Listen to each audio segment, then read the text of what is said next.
around the roses, pocket full of posies, ashes, ashes, we all fall dead.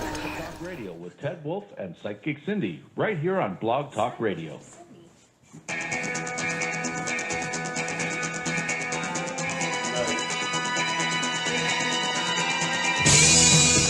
You're listening to Paratalk Radio with Ted Wolf and Psychic Cindy on Paratalkradio.com. Paratalk Radio is your one stop for all things paranormal, the unknown, and the supernatural. We cover topics such as ghosts, hauntings, UFOs, Bigfoot, and more. Paratalk Radio is a product of Genesee Valley Paranormal Investigators. Paratalk Radio is on every Monday at 8 p.m. Eastern Standard Time and 7 p.m. Central. You can find us on Facebook, Twitter, Instagram, iTunes, and YouTube. We are on AHAM Radio Network and blogtalkradio.com. You can watch live video streams of Paratalk Radio on Facebook Live at facebook.com/Paratalk Radio. Paratalk Radio is recorded live at J. Wolf Studio in Ontario, New York. And you can contact us at tedgvpi@gmail.com. Okay, John, hit him with the disclosure. Some of the topics, discussions, and opinions expressed on the show may not be representative of Paratalk Radio, AHAM Radio Network, our hosts, or our sponsors. Some of the language used on the show may not be appropriate for listeners under 16. And now, here are your hosts, Ted and Cindy. Hello, everybody. Hi, everybody. John, say hi. Say Hello. hi. Say hi, John. Hi, John. Oh, my goodness. Now, first of all, some of you know I've been sick. Sicky Ted, Sicky Ted. Yep, I had a couple strains of the flu, which were not very good. And I'm feeling better, so I'm here. And hopefully things will go well for us tonight. We have a great show for you with Mr. Wes Forsythe, who is from Scarefest in Kentucky. He's the voice. He has his own radio show. Michelle, our friend Michelle, the psychic, has been on his show. Oh, And, nice. yeah, so it's been a long time coming. I've been wanting to get him on here, and since we've Very been nice the whole thing with indeed. Scarefest with us, we want to go and we want to be a part of that, and hopefully everything will be good there, and just awesome, Yeah. Other than being under the weather, I think I'm good. How about you? I'm fantabulous. Fantabulous.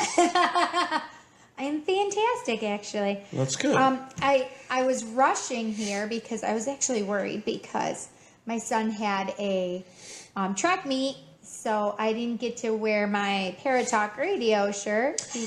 Oh, Jesus. Oh, turn your volume down. I did already. Didn't you just see me do that? It turned it back up. That was so crazy. Literally. Ooh, I there did you it go. on purpose. I turned it down, and it was all the way there. Scared the crap out of me. I don't know if you just saw me jump. That was for real. I know. Because I had For reals. That was for reals. For reals. It's for reals. Because I literally just turned it down. And I don't know why I did that. That was I don't know either. Because I knew I was going to be turning off my headset. So Yeah. that's weird. Well, I want to thank everybody for joining us here tonight. Yes. So we finally have our live stream up for Periscope, so we're up there tonight.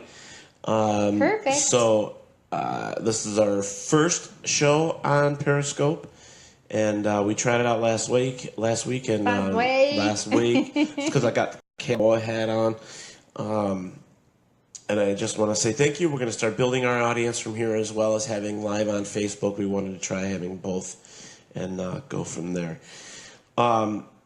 Next week, Monday, it'll be a really good show. We've had her on the show before. But you have not had an opportunity to talk with her or meet her. And she is one of my favorite researchers. Her name is Linda Godfrey, and she does a lot of the research on the dogman or werewolf, however you want to put it. Oh, wow, that's super cool. Yeah, so it'll be her second time on the show with us, and nice. I can't wait to talk with her. It'll be great. But tonight we are definitely talking to Mr. Wes Forsythe from Scarefest. I want to find out more about Scarefest. I mean, we're talking about going, but we've never been there. And Right, neither of us. I've heard from other people that have gone, said it's amazing, and I figured we'd get into it with him a little bit and then discuss some stuff about him as well, and see how he got into all of it. That sounds fantastic. So yeah, I would love to know that. yeah, I mean, everybody knows what I did for the past week because I was laid up in bed. So He's watching his phone and watching videos. yeah, that's all I did. Watching videos, doing some research, and doing a lot of. I don't know. When you're laying in bed and you're sick, you just want to do something. And Criminal Minds. I was watching episode after episode. It's of called that. sleep. That's what you want to do. Is sleep. Yeah, I know. I sleep too much. I think I don't like sleeping that much. No. But that makes your body heal. Yeah. Yeah. I guess so. So let me say hi to people. All right, go for it. Hi, Stephanie and Kristen and Rachel and Sheila, who is in Albany tonight for a training at work, and she said she loves taking us with her. Awesome. Thank you. Thank you. Yes. Kathy and Amy and Michelle McMahon. I hope I said her name right. I'm sorry. Oh, and Amy said she loves the cowboy hat, Todd. Thank you. This is actually an old cowboy hat. He didn't say it right. It's for when I was T-Dubs. Hi, Eric. You can't sleep when you die. Oh, you can sleep when you die. That's right. That's funny, Eric. That's right. That's right. Yeah, so we have a lot of people with us. Fantastic. That's good.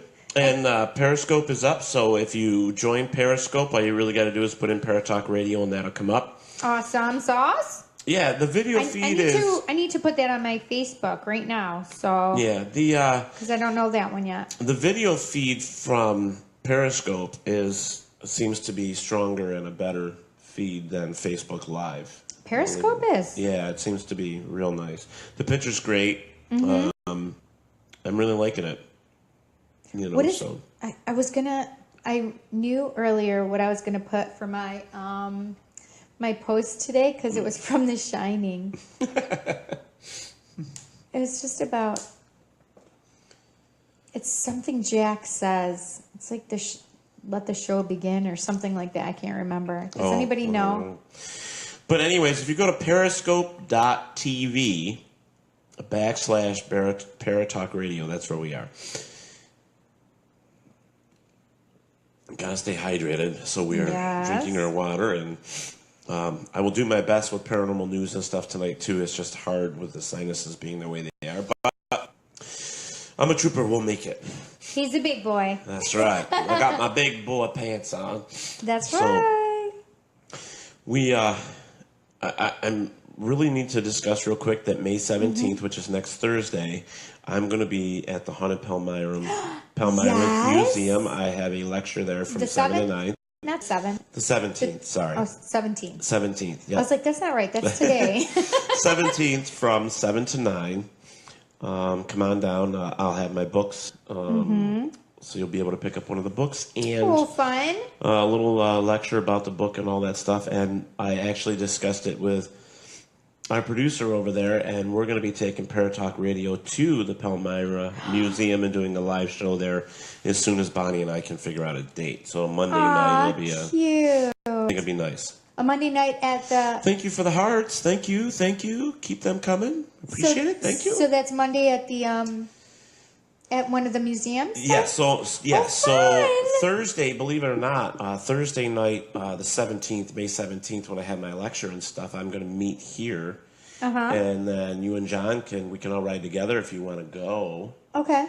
And then we'll go to my lecture and stuff, and then that way he can scope out the area for putting the Paratalk Radio show there. And do the whole thing and come back and, spend a couple hours together on a Thursday. We don't do that. I know, we don't get to do that very often. Thank you for the hearts, guys, on Periscope. I appreciate that. Thank you so much. Okay, tell me what the Periscope one is. It's periscope.tv. Periscope. Yep. .tv. /.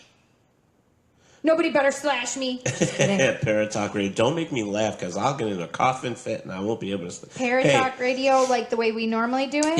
Yep. Okay. Yep. You build you a coffin that fits. Well, we could do the tattoo arm coffin. Yeah. Hey, I got a joke for you. Okay. All right. You just told me it was a joke, though. We're in a cemetery. Okay. All right. Okay. There's a coffin here and a coffin there. Okay. No. There's a casket here. Sorry. And a casket here. Okay. This casket over here starts shaking and rattling. Oh, Lord. Starts yelling and screaming. Okay. This casket over here is being nice and quiet, except for it's got one little noise that happens every few seconds. Mm-hmm. Well, this one over here, we go over, and this casket decides, he goes, that's it, I've had enough. Hey, you, in the other casket. And the other casket answers and said, yeah? What? Stop coughing. You keep me awake. That's so funny. It's a stupid little kid's joke. It's cute, though. It is cute. It's super cute. But okay, anyways. now I got to go back to my Paratalk Radio. Okay. But that's where we are tonight. Cute. And, you know, What was that? that was him and his high little whistle. Weirdo. Yep. So Cindy and I have decided we want to adopt a baby together. Yes. The problem is that we can't raise the $600. Yes. And there's a 10-month wait period. Aww. Do you guys want to know more? Do you? Yes. We do want to. Here's the catcher. Is this baby is a werewolf baby. Believe it or not. And it's $600 to adopt one. Yeah. Yep. And we get to, actually, I was looking at some of the stuff, and you get to choose eye color, what color fur, the whole deal. So that's pretty cool. So Okay. thank you for the hearts. Hey, Appreciate that. Cal. So, Hi, Kim. God, I feel like we need music or something. I mean, we need something. Want some music? Where's our, Good question. well, I was going to ask Where's this. our what? Where's our little ring around the rosy girl? Pocket full of posies? Yeah, where is she? Well, we have a boy in a box. Yeah, no, I'm really into this whole. I started using her for the beginning of our videos on YouTube. Really? For a little ghost girl that sings "Ring Around the Rosie." Ring around the rose. Oh, is that what you want me to do? Yeah, can you I like it. listen up, guys? This is this little girl, and she's got a great voice, and love the song. Listen up. When we come to see the teddy bears are here to play. If you don't come play with us, then we will kill you. I mean, we will. Just tell your friends if they don't watch. We're threatening They everybody. don't share. Yeah, no, you gotta share, guys. You gotta share. Share us, because otherwise we're going to kill you, I guess. Yeah, I mean, it's fine. I'm trying to trying to stay goofy and stuff. It's very hard when you're sick, but I'm trying to stay there. I'm getting there. I'm trying to stay there. I'm trying to stay in the goofy state. Yeah, so special shout out to our sponsor, Mr. DJ Button for digitalinkarts.com. He's amazeballs. The stickers are amazing on the truck. I don't know if you guys have seen the truck. Isn't the truck gorgeous now? I mean, I love the stickers. Amazeballs. Yes. Yes. So it's awesome. Mm-hmm. Oh my goodness! You know, we haven't heard from Mungie in a while. We haven't heard from Stitches in a long time. Yeah, that Mungie. I know you got words for him. I know. Munge. Uh-oh. Munge. Just so you know. Angel of Chaos 84. Hello. Thank you for joining me. Hey. Here I am, Chanel. Hi, Chanel. Hi. She's over on Periscope. Beautiful. Well, she was here. She's on both. She may have isn't just that nice? switched over to Periscope, though. Nice. Beautiful. Heart us up, baby. Yeah. Hard us up? Or heart? Don't make me laugh. Heart us Okay, up. so tonight, this is what we're giving away. I don't know how many of you guys remember the episode, but we do, and it was an amazing interview that we had Oh my with gosh, Dr. it was so awesome. Kolbaba. I can't say it. Dr. Kolbaba. Kolbaba. We have a couple of his books that he sent so that we can give them Yes. away to our fan base. So, Please, can we give them away? yes, so we've got one here that we're going to be giving away this week. And I have to say that Jason Whitnell from Ghosts of London. Yes. I received his package with the... You received his package? The package. He needs his package. I got the package with a T-shirt and stuff. Whoa. So we're going to send that. And that's got to be mailed out to Robert. So, Yes. so Robert, we got you covered, buddy. Where are you, buddy? Yep, and he's over in Australia. He's down under. And we're not sure how. I don't know how long it's going to take for it to get there, Right, or even how much it's going to cost to mail it. But hey, we'll get it there whether we will tie it to a kangaroo and mail the kangaroo or whatever. We'll get it to you, buddy. We'll tie it to a what is it, bird? A pigeon. A pigeon. A carrier pigeon. Wait till you hear some of that. A pigeon. What does that remind you of, John? What did we talk about earlier with pigeons? Wait, what were we talking about earlier? Oh, we were putting the paranormal news together. Oh, without me. Without you. You bitches. Yes. First Super Heart. Ooh, thank you, Chanel. Aw, thanks, Chanel. Oh.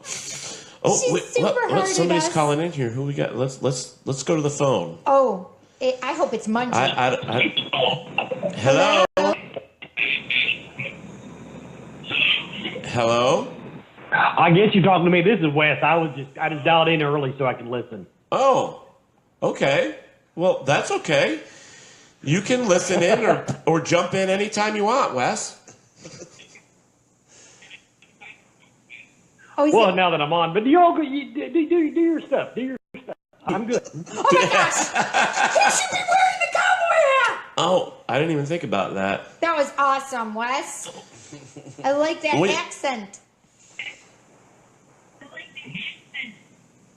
Well, thank you. Thank you very much. It was weird. I just heard my voice. Yeah, because of the delay. You know, you're hearing it through his thing. I did. That's so funny. That was funny. But anyways, Dr. Kobaba's Dr. book. Kobaba's book. You want it. Yes, you want it. You want it. You want it. You It's want amazing. It's him and 26 other physicians that amazing. have, talk about Their experiences from the that their people have had with in the near-death hospitals and the doctors and stuff that they couldn't explain that was paranormal. And so we've got one here for you. So tonight, Yes. basically what we're going to do is like we did last week. You guys are going to have to get used to calling in. And Get that on means your get on your phone. phones, and then we will give you the number of what we're looking for. Okay. And then you call in and win the book. That's how that works. Book. So that's how that works. Sorry if you hear me coughing, folks. Trying to get over this still under the weather a little bit, but sorry. Pay no attention to the man on the side. Yeah, wearing the cowboy hat.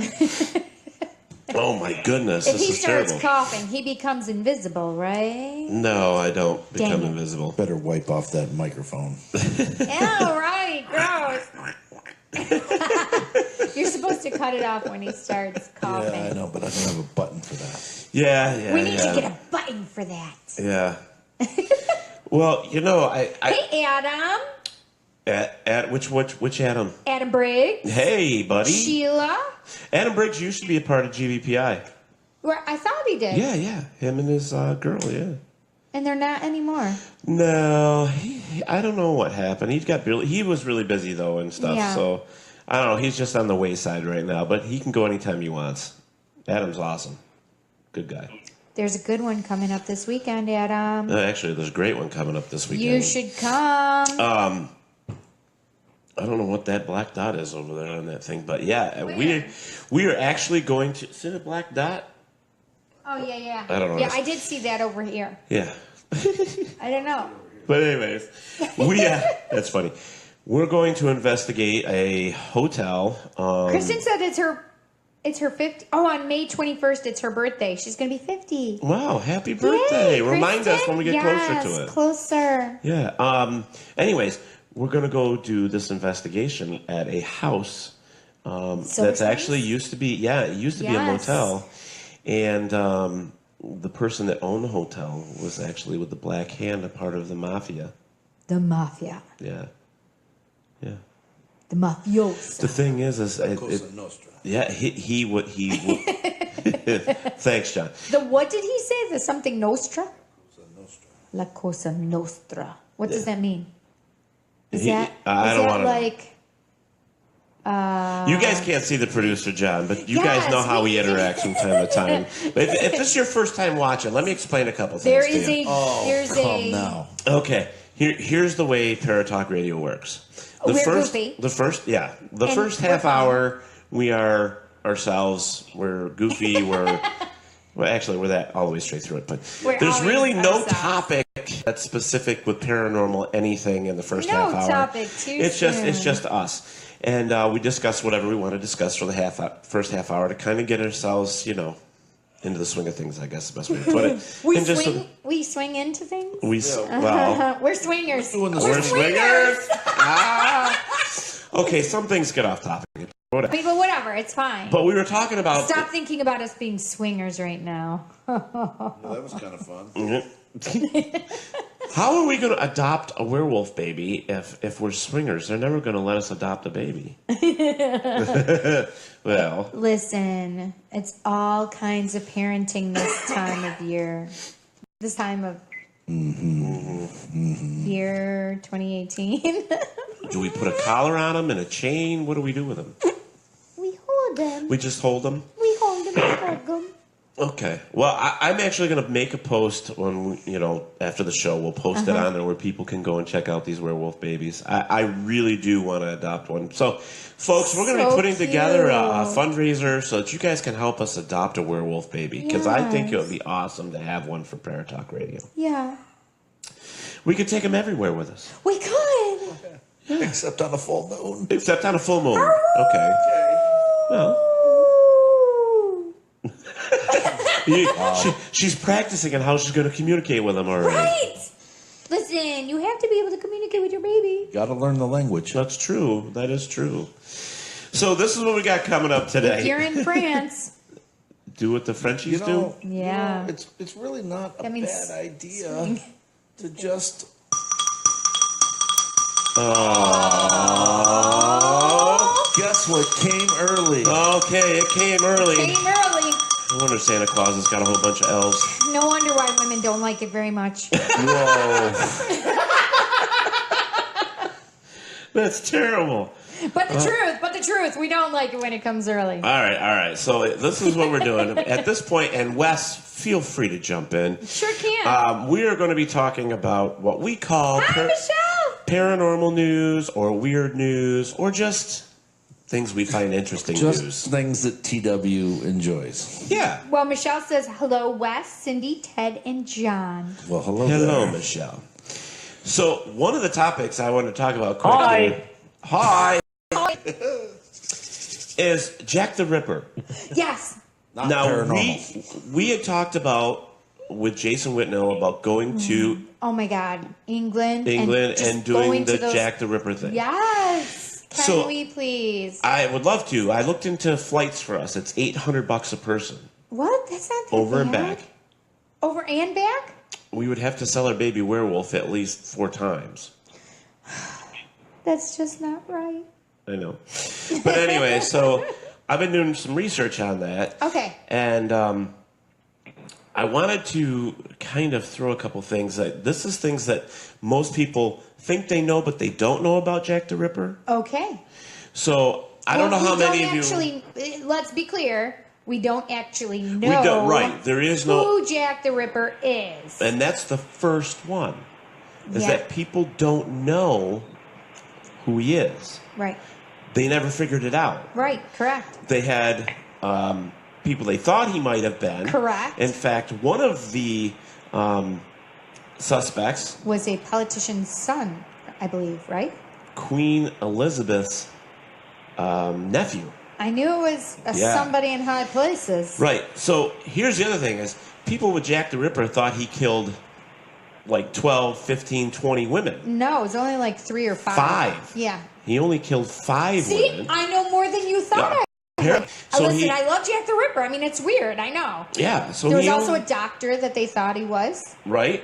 So let me just read a little bit of this, and hopefully I can get through it with my sinuses being the way they are. Yeah. It says Jack the Ripper terrorized London in 1888, killing at least 5 women, mutilating their bodies in an unusual manner, indicating that the killer had a substantial knowledge of the human anatomy. Correct. And that's why they thought he was some type of physician. I can't talk today. In the medical Doctor, field, in the at medical least. field. They thought he was at least in the medical field, having gone to school, medical school, to be able to dissect and Especially do with- these they things were- so Right. with I mean, such a skilled hand. and the thing was, and I started watching some of the episodes while I was sick, laying in bed for 4 days. Yeah. They actually, and it was what got me was, it kind of reminded me of clown character, the way this guy cut the girls up, because he actually sliced the eyelids. You know how like a clown used to put the paint like that? Yep. That's how he, it for some reason I kept thinking, maybe it's somebody that had like, was a clown in a circus or something. I don't know. No, I don't know. I don't know about either, that. but it was weird. The culprit was never captured or even identified. Jack the Ripper's remains one of England's and world's most infamous criminals. Infamous. Whatever. Same thing to me. All 5 killings attributed to Jack the Ripper took place within a mile of each other. All right, Yeah. so And these it are was little close things that people proximity. may not know when they hear Jack the Ripper. That's what we're doing here, folks, okay? It was also near the Whitechapel district of London's East End. Correct. Yep. Okay, so there was actually a couple case files where there was Jack the Ripper, and then there was this, and I saw that yesterday, there's this Whitechapel killing. There was actually 2 separate case files until they put them together. Wow. So I most didn't people realize didn't know that. Right. Yeah, and it said here, several other murders occurring around that time have also been investigated as the work of Leather Apron, which I guess is another nickname for the murderer. Oh. So Jack the Ripper could have killed more So I than think one. that's why they took the 2 and put them together, because it was one for Jack the Ripper and one for this Leather Apron. Leather Apron. And so they just put the 2 of them together. There was also a number of letters that were allegedly written. Yes, and they've actually, so something that I've seen on it, they've actually taken the paper and they actually brought it down to a specific man that could only have had this paper because it was quite... A rare paper or something? It was unique and it was Unique? rare, yes. Wow, so they might actually know who it is. Well, they will not say with absolute because they can't, obviously, because I'm certain he's dead by now. Right. Oh, and it wasn't her nephew, Queen Victoria. Sorry, not Elizabeth. It was Queen Victoria, and it was her grandson. Grandson. So, yeah, that's my little thing about Jack the Ripper. That's part of the news that I dug up. I thought it was That's interesting because we interesting. talked about Jack the Ripper We and going did, over there with yes. Jason. And I just thought it was something cool to bring up. It is. Something paranormal. So, Wow. You better be quiet, John. we're moving on to Here's Something Paranormal. There you go. All right. So you're going to love this title. Okay, here you go. Here's the title of the story. Brazilian president moves out of official residence due to ghosts. Stop it. That's Yeah. awesome. Yeah. Yep. They Yep. can just call me. I'll They come can? down. I'll go down there and, I'll just investigate it for them. Yeah, it says politician and his family are returning to the vice presidential palace because their official residence has bad energy. Bad juju. Bad juju. No bueno juju. Yeah, and unfortunately, they didn't give a lot more information other than that. So, Speak Portuguese there. that's it. Yeah, they do speak Portuguese. Portuguesa. Portuguese. Yes. The next one, it's not really paranormal, but it is because Tesla is who we're going to talk about now. Okay. He was a freak. He A freakadeek? Yeah, he's awesome. he was what awesome, kind of but freakadeek are we talking about, though, John? well, there was some things with Tesla that just weren't. It just wasn't. You'd have to ask Jennifer Rose because he may have been into pegging. Oh, Jesus. Oh my God, we got to talk to Mungie about that too. Oh, my God. Stop it. Why did you bring that up? Listen, if you don't know what he's just talking about, don't ask. Just Don't. Urban Dictionary it. No, don't That's even it. do that. Don't. Yes. No. If Well, you're maybe. really curious. You are.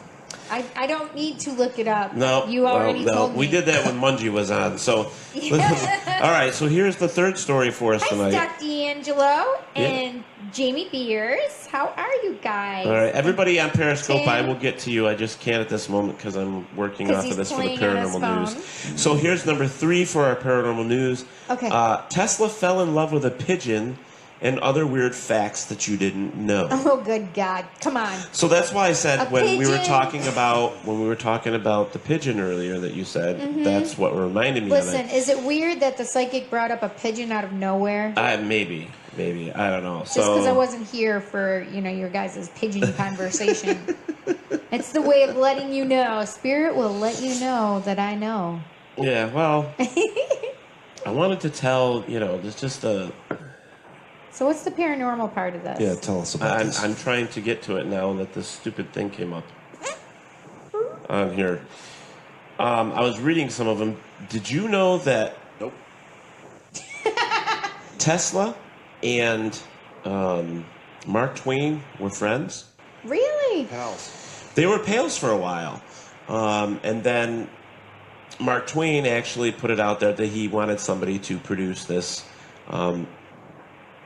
longevity engine of some type.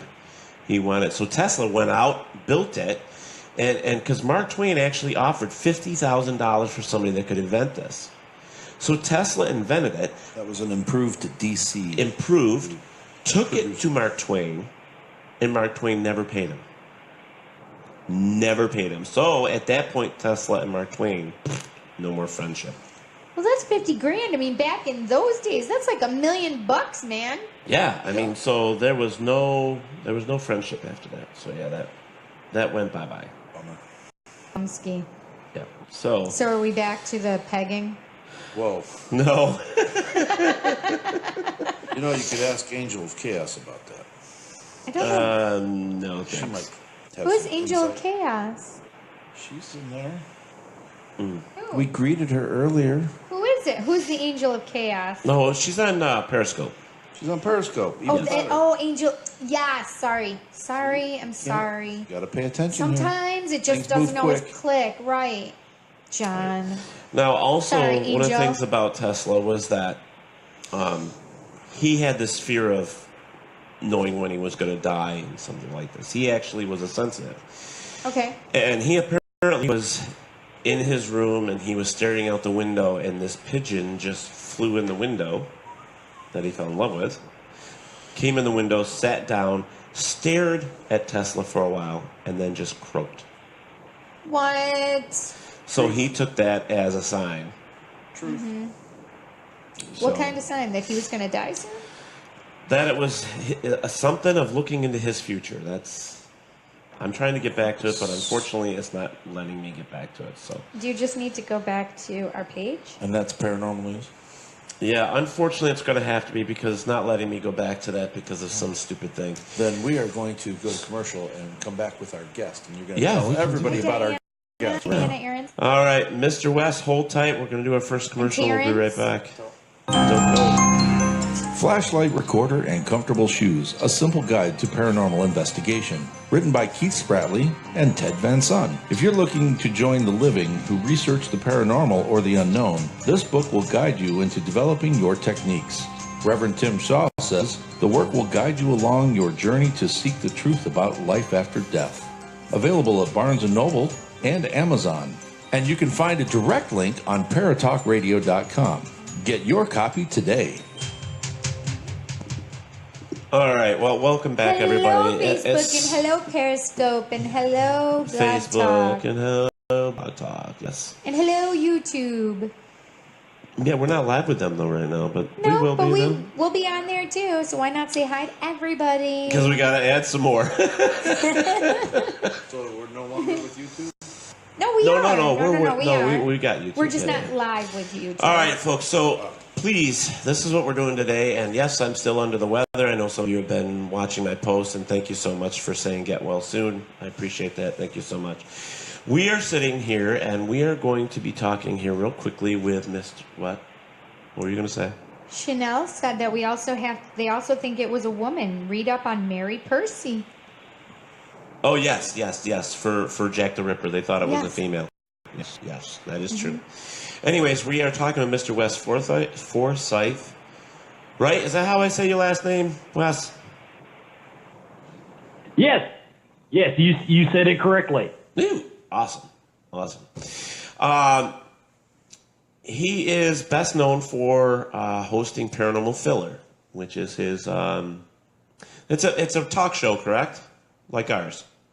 Well, maybe not like. Yeah, well. Yeah, it was a.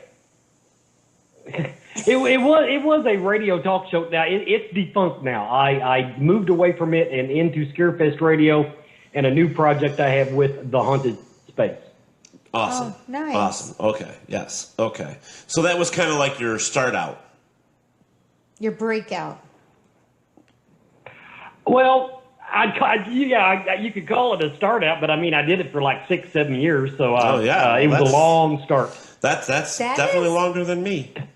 Yeah. That's a long time. Well, definitely me too, since I've only been doing it since February. Yeah. And I've only been doing it for, a year and a half, maybe almost, something like that. But we're new, we're young, we're still fun, Let's see here. Scarefest is one of the things I really want to talk about with you. Heck yeah. You are considered the voice of Scarefest. Yeah, somehow I ended up with that title. I did the radio show, and it just grew into this thing where somehow I am the most recognizable person associated with it, and so I became the voice of Scarefest. They treat me good. They treat me good. Well, I love it, and I know Cindy's going to love this. That on the bio that I got for you, it actually said that you are an attention whore. I like that. Oh yes, I make.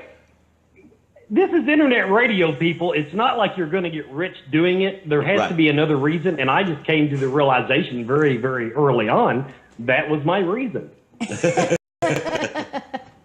That's awesome. It. That's awesome. It says that. Well, I don't want to keep reading off of this. I just want to find out from you how you got into this, and why. And was it because you're an attention whore, or is it just simply something you wanted to do? I mean, we want to feel you out here a little bit. Well, we want to feel you up a little bit. No, feel out. I mean, out. Okay. Out.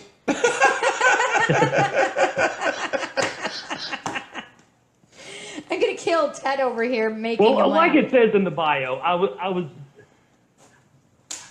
doing Paranormal Filler, which is just your typical internet podcast about anything paranormal.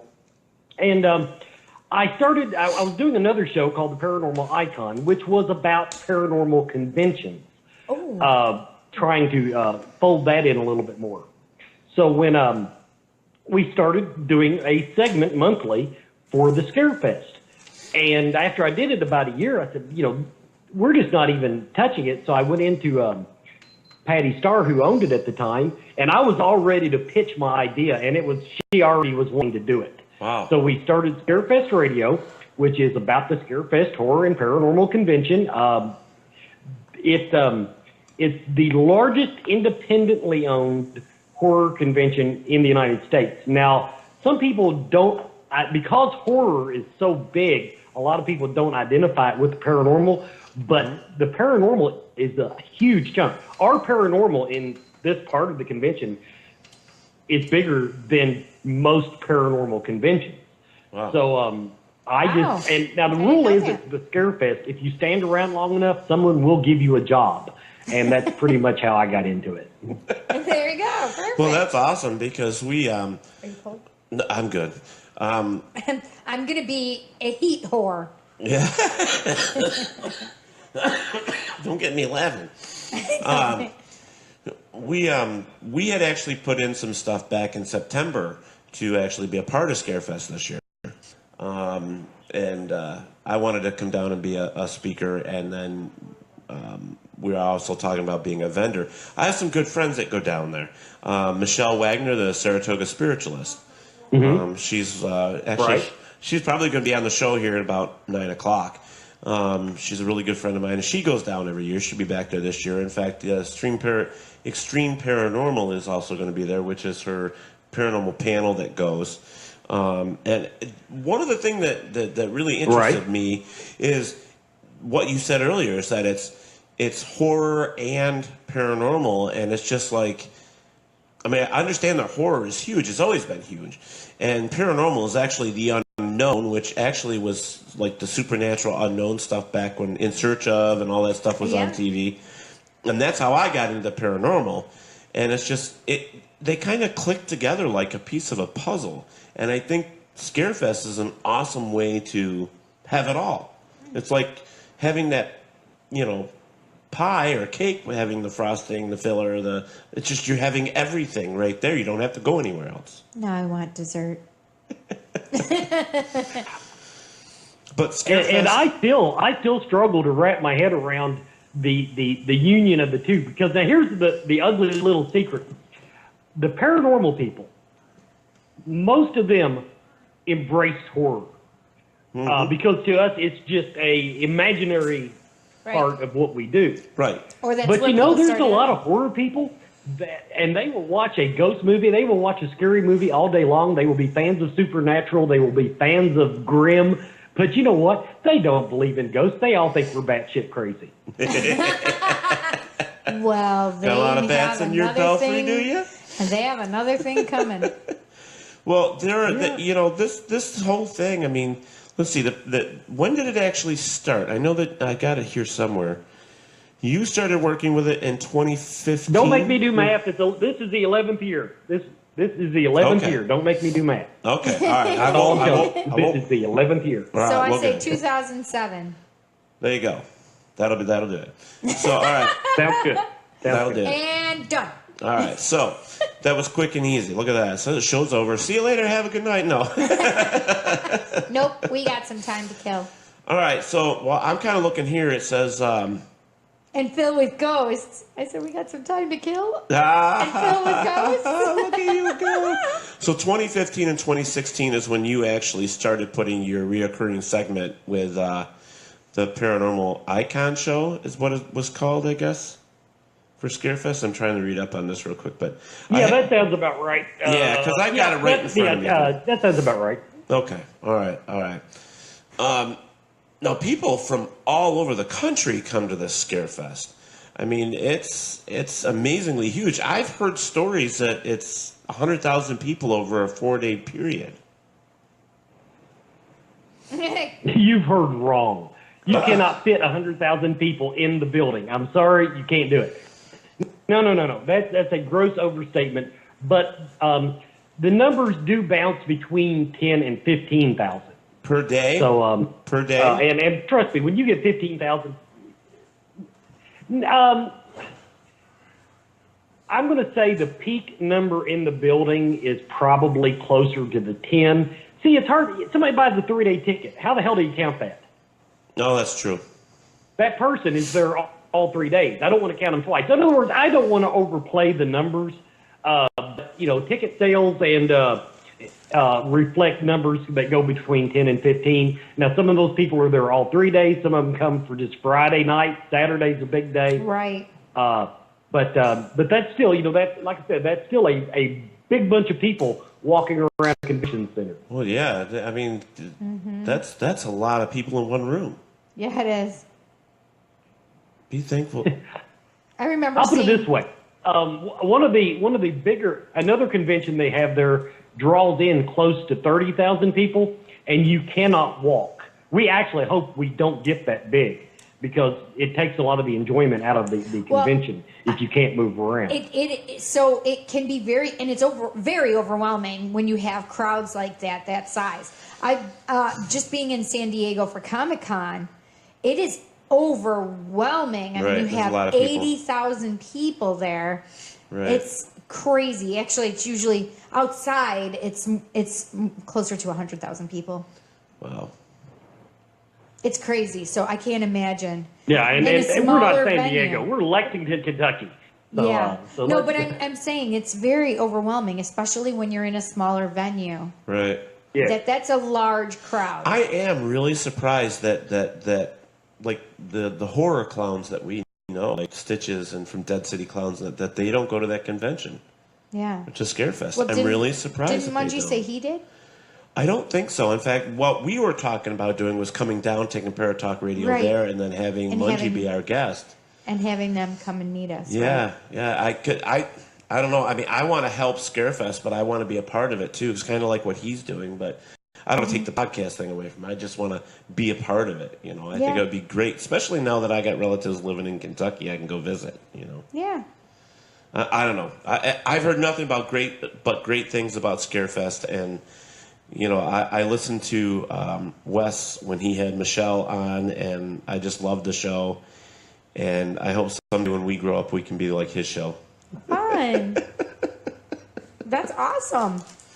I don't even know where I'm going with it. It's actually funny. Now, the first year we did Scarefest Radio as a weekly segment, we rocked it. I mean, we had a good show. And it's funny, and I became, and that's the bad thing about me on the radio, is now I say whatever the hell comes to mind. And me too. The second year that we were doing it, we were getting like, let's just say we did not load the schedule with celebrity guests. I'll just put it that way. And I was like calling myself the redheaded stepchild of the Scarefest. But when the new owners came around, Brandon and Nicole Griffith, they absolutely embraced me. They have we've taken Scarefest Radio now to new directions. We're getting just absolutely fantastic guests. They've made me start doing video. So we've got the video show along with the radio show. And next year, they're actually wanting to build me a studio in Lexington where I would have to go and do the radio show from there. So they're really behind the project 100%, and that makes a big difference. Fantastic. Oh yeah, that's awesome. I wish somebody would build us one. Can somebody? Yeah, that'd be great. Can they? We got sound. We got all the good stuff. We just don't have 4 walls. Right. And it has to be warm, though. Just please have some heat. Because we're not doing this again. Oh, my goodness. You have to understand, Wes, that we were in the middle of a giant warehouse. I don't know if you're watching it on Facebook Live, and can see us, but it's cold. It's not cold. Well, I'm sick still, so. But yes, and it's getting warmer outside. But listen, it was cold as balls. As a witch's tit. that. Yeah. Yep. Well, I want to for the record, my current studio is basically in my attic, so I have the opposite problem. Cool. Yeah. So you're sweating to death, and we're actually. Yeah, he's sweating balls, and we're freezing like a witch's tit. Okay. Wow. Okay. There we Thanks go. for the translation. You're welcome. So that's the other thing that we have, Wes, is we kind of just whatever happens. We let things roll out of our mouths sometimes, and they flow trippingly off of my tongue. We spiral just a little off center. I love off center. We have had some people say that we're not professional, and that's okay because we want to take Paratalk Radio to Terrence be says what he's it frozen. is. We are. We love our show the way it is. We interview people like you, Wes, and then people from TV shows and stuff like that, and authors and doctors and everything else. It's just whatever. Yeah. And scary, creepy clowns. Yes, and that are on my shit list. But we love it. What is professional in this business? I'm not sure. What is professional? I guess Let's say it. The market is saturated. You have to do something to stand out from the crowd. true. And if that means being unprofessional, which I embrace fully, hey, I say go for it. We should give him a big hug. Here's a big hug for you. You're getting a big hug right now, Wes. You're getting a big hug. All right. That's cool. Yes, indeed. But yeah, we are different, and we like being different. That's just the way it is, and we'll never change. And I think that the way, like they're saying that podcast is the new radio, and I've heard that for 10 years now, and there's so many podcasts out there that are so completely Newsworthy. Yeah, I mean, you fall asleep. And there's John over there still snoring. Yeah, it's not me. Yeah, and we don't want that. We want to make the paranormal fun. We want to make the horror fun. We want people to be shocked by some of the things that happen, and as well as get information and be educational, and understand that we are people. We are real people, and shit happens. We are people too? Yeah. Yeah. Well, Okay. podcasting, okay, I'm going to embrace it and say podcasting is on its way to being the new radio. Yeah, I think so. Just and honestly, podcasting, as you all are finding out, is evolving into you have to do video to catch people's attention. Yes. And We too. once the infrastructure of the internet catches up, then this will be the medium. Right. And those of us that are hopefully on the ground floor will be there to collect it when it actually becomes a viable capitalistic medium. Yes. But in the meantime, we're doing it. We're learning as we go. Exactly. And fronting the money ourselves. Exactly. It's a labor of love. Yes, that sure is. That sounds like a song. Now you traveled several places across the country for conventions and stuff as well, right? What are some of your favorite events? Yeah. Well, most of them were out of business. I'll be honest with you. I put that on there as my show reached. I guess you could say Paranormal Filler reached its peak of popularity probably 2 years ago, and I was being flown to Texas, to New York. People were actually buying me plane tickets to come to their convention. And then it just dried up like an old fruit, I'm going to tell you. And so now most of my conventions lately are a little closer, but with the new projects coming up, and Scarefest is already trying to work it out where they can, send me as their ambassador, if you will. So I'm hoping to get back into the traveling mode. But honestly, I liked, there was one in San Antonio that I really, really liked. Phantom Fest was the name of it. Ooh. And, but it, basically, it started to feel like they were bringing me to try to save their asses because two of my favorite conventions died horrible deaths after I came. So it was either me being a jinx or I just came in too late. Answer your phone. I think that's Roman's phone. That's Roman's phone? Roman, answer your phone. All of a sudden you're talking, Wes, and I'm like, why am I hearing a telephone? That was weird. That's funny. You're weird. Well, the thing is there are that's conventions okay. all over. Like, we're in New York, and it seems like every 2, 3, 5 years there's a new one popping up, but then next year you don't hear it. You don't hear anything Right. about it. There's no advertising. There's no... Well, Psychic fairs are the only thing that are big still in right. New York. And that's part of what happened to me. That is part of what happened to me. There are so many conventions. A few years ago, there were several big ones. And so they were looking for, and I was a B-rate star at the best. I mean, if that. But the thing was, I was really good at promoting the events that I went to. Right. Right. But in the meantime, all of these podcasts we were discussing have popped up.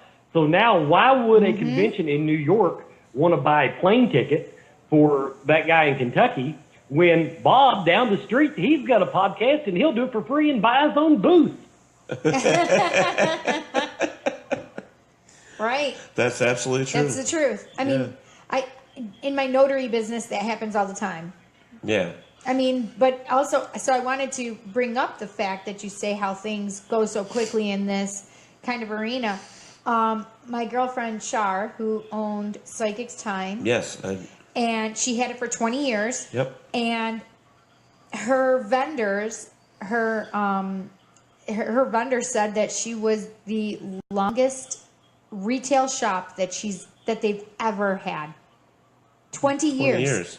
That's a long time. I mean, just here in Rochester, we had a lot of witch shops and paranormal shops and stuff like that. And they folded, within those first 5 years. Yeah. Yeah. I mean, Some that were tough. here for a long time and ended up folding. Right. So it's like an ebb and flow, I guess. And the same with these kind of shows. And I think that's probably the same with, I think that's why Scarefest is so unique. It's because it's horror and paranormal, and I mean, because you guys have Kane Hodder, you guys have people they're like in horror films and stuff like that. They're and that draws Robert in people. Englund? Yeah, Robert Englund. Yeah, and I want to see him. there's people that draw like that. It's that's why in podcasts like us, we reach out to these people that have a following or a name, or right. It brings that in. We still don't make any money, but if we were to hold a convention, it would be a different story if we had those type of people. Right. I don't know. Is that Roman's phone? Yeah, that's one of the reasons Paranormal Filler, I kind of let it go by the wayside. It's because, I was talking to paranormal groups, I was talking to psychics. I felt like I was doing the same thing as everybody else. Right. And so while I was still somebody, that in Scarefest, where they were wanting to expand the format of the show, I said, that's a perfect opportunity for me to close down shop on Paranormal Filler and try to find some new directions to go. And just as soon as I shut down Paranormal Filler, within 30 days, the Haunted.Space, the new video network with Nick Groff and Elizabeth Saint, found out, and guess what? Now I've got another show.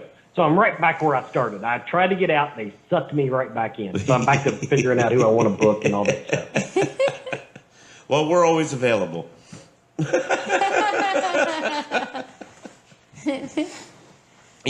But we are. That's true. Yeah.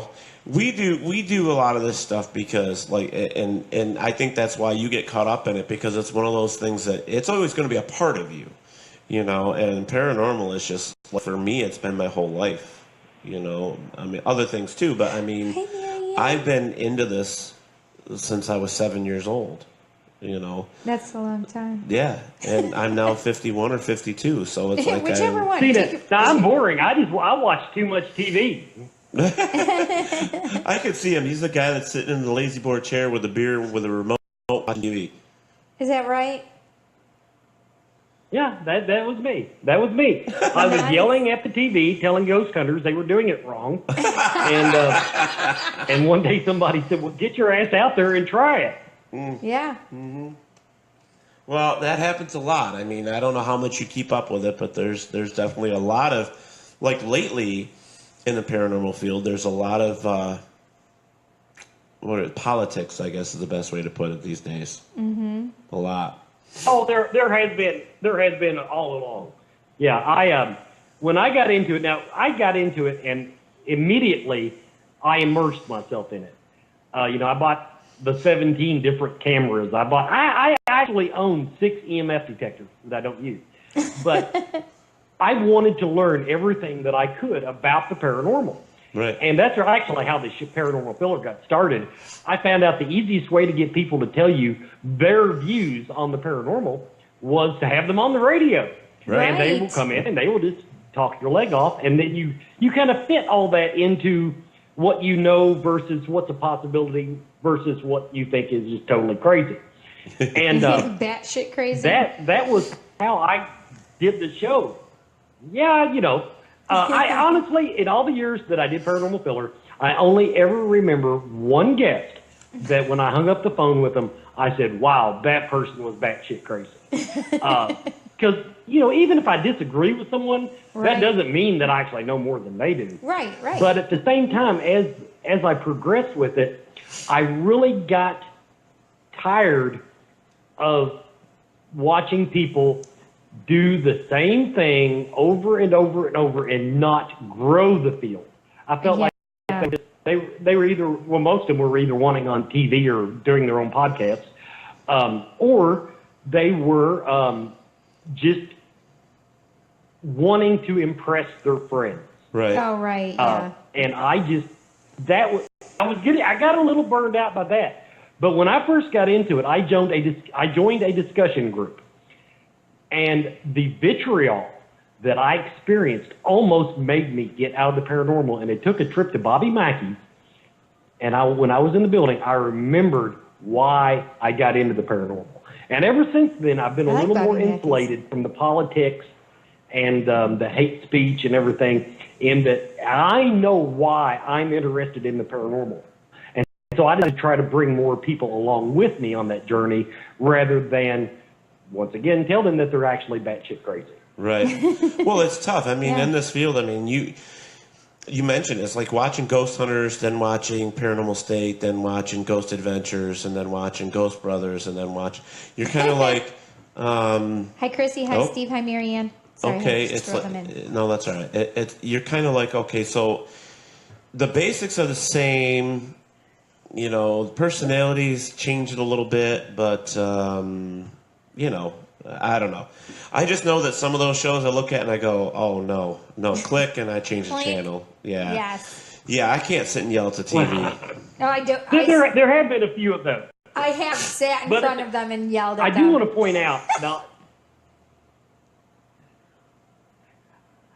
point out that on the paranormal TV shows. Yes. Now, a lot of those people know more than other people, and other people know more than they do, and that's all fine and dandy. Yep. It's experience. The thing is, the one thing after talking to them, with a very few exceptions, even if you don't like them or don't think that they're doing it right, they have a passion for this. Yeah. Yes. Very few of them actually just did it to be on TV. Right. And so that passion, when you get them aside and you actually talk to them and you find out how deeply touched and how interested in the paranormal they are, that's why I still support paranormal TV. Right. In very few instances, if I just said, because, let's face it, some of the shows were just very opportunistic. But when it got, and we have to remember, as in the paranormal field, TV shows are not made for us. They're made to make teenage girls squeal. And obviously, no soccer mom. Apparently, it's a big market. Yeah, but it is for the thrill factor, the wow, Yeah. And if you get into the math and the and explaining the EM spectrum to people, their eyes glaze over. And if you all are in the paranormal, how many orb photos have you been emailed? Oh gosh. Yes. I mean, we could change that and say, how many arguments have you gotten into? Oh my gosh, yes, that too. I've had so many people, they ask me about, okay, what about my orb photo? I'm like, honey, it's not an orb photo. They're like, yes, it is, because such and such person told me. I said, listen, I'll tell you what that is. I can see it. It's an insect. They're like, no, it's not. It's an orb. Okay, then why ask me? The basic concept with all this, though, is and I'm not putting anybody down. No. It's stuff, it's experience, it's knowledge, is going out there doing the work and doing the investigating yourself. Right. But if you actually sit down and do the research, even online, I mean, get online and tap, with your laptop and stuff, and you put in there and say, what is an orb? You're going to get an answer. And, whether it be from a dictionary or something like that. And normally there's people out there that you can ask as well that have more experience than Joe Schmo next door. Right. And there's scientists, there's, I don't know, just people with a lot of experience that could tell you more. Go to somebody that actually does photography for a living and say, hey, can you explain this to me? Yeah. But what if they can't? I mean, what if they don't understand? And they will be it? glad to. Yeah, they would be. But, at the same time, if it's something they can't explain and they say it's an anomaly, well, then you have to look at it in a different avenue, because there are so many different pictures that have anomalies, light anomalies, reflections, stuff like that, that unless you actually sit down and do the work, you don't know, and you're just taking Joe Schmo's word on it. Yeah. And that person could be absolutely batshit crazy. Oh, absolutely. Yeah. I just like when it comes to those type photos. First of all, my argument against I cannot tell a ghost what they can or cannot do when it comes to how they appear in photographs. So I am not going to tell anyone that their orb photo is not a ghost. But at the same time, because the phenomena can be recreated by shaking a piece of toilet paper in front of your camera, I'm not going to hang my hat on it. In other words, I'm not going to use it as proof. It might be interesting, but that doesn't tell me that it's your grandmother. Right. True. Well, Wes, I'm going to tell you, I had an argument with somebody about a picture that she had, and it had like, I don't know, hundreds of orbs on the photo. And I said, let me throw something at you. And she said, "What?" I said, you know that like when you're like sitting in your house in a nice morning and the sun's coming through the window, and you see all that dust and lint just flying in that sunbeam right there coming in the window, take your camera and start taking photos. Mm-hmm. Yes. And they go, "Oh." I'm like, do it. That's and then what come that back is. to me and tell me, show me, what you saw. And they're like, "Oh my God, you're right." Yeah. I'm like, well, it's Exactly. it's dust, it's skin, dried skin, it's just bugs, insects, little things that we can't even see with our own eye, and they create these things, as well as a dirty lens, the simplest thing, a dirty lens. Yes. See, with the dirty lens, though, it's something so simple, because when you move, especially into sun, it will move the same way, and it will always come in at the same spot. It'll always be in the same. Yep, exactly. It will always leave at the same spot. That's an easy one. What's interesting is if you like, I'm going to bring it up, Virgin House. Yep. When we were out back, and you know how that mist rolls in from the swamp, and it's like really. Have you ever seen it in the back. Okay, have you ever seen mist up close? Take out your camera and start taking photos. Yeah. It's a million orbs on top of each other. Yeah, that's cool. So it's like, just take a couple photos like that. And in fact, that's my plan, is I'm going to take some photos of stuff like that I've got. I'm going to leave them in my bag when I go to these investigations and say, "Hey, this is your photo here. This one's mine. It looks the same. Look at that. And this is where I got it, and this is what it was from." Yeah. I'm not saying people are wrong, but let me hold on, guys, just 1 second. We got a caller here. Hello. Oh no. Oh no. Wes, I would like to introduce you to Stitches. Yes. Hi, Stitches. Hi. Wes, this is Stitches, the horror clown, or the beast from Dead City Clowns. Yes. Hello, Stitches. What's up, Wes? It's just the way he talks. So you want to hear something funny, Stitches? I said something earlier before we got on air, and I said, "Listen, bitches," and then Ted says, "Oh, I got to call Stitches." Yeah, just the way she said it reminded me. It was hysterical. So I go, "Stitches, bitches." Yes. There you go. So We're actually talking about coming out with shirts that says "Stitches, bitches." Wow. That's funny. See, there you go, Wes. See, there's my horror clown buddies. I was telling you earlier, we wanted to get them to come down to Scarefest. Yes. Hey, Stitches, what date are you coming back up here? That's in 2 weeks. 2 weeks? We'll be in Niagara Falls. It is. Yeah. That's what I wanted to make sure of. I mean, let everybody know that you're going to be up there again. Plug yourself, man. This is plug yourself time.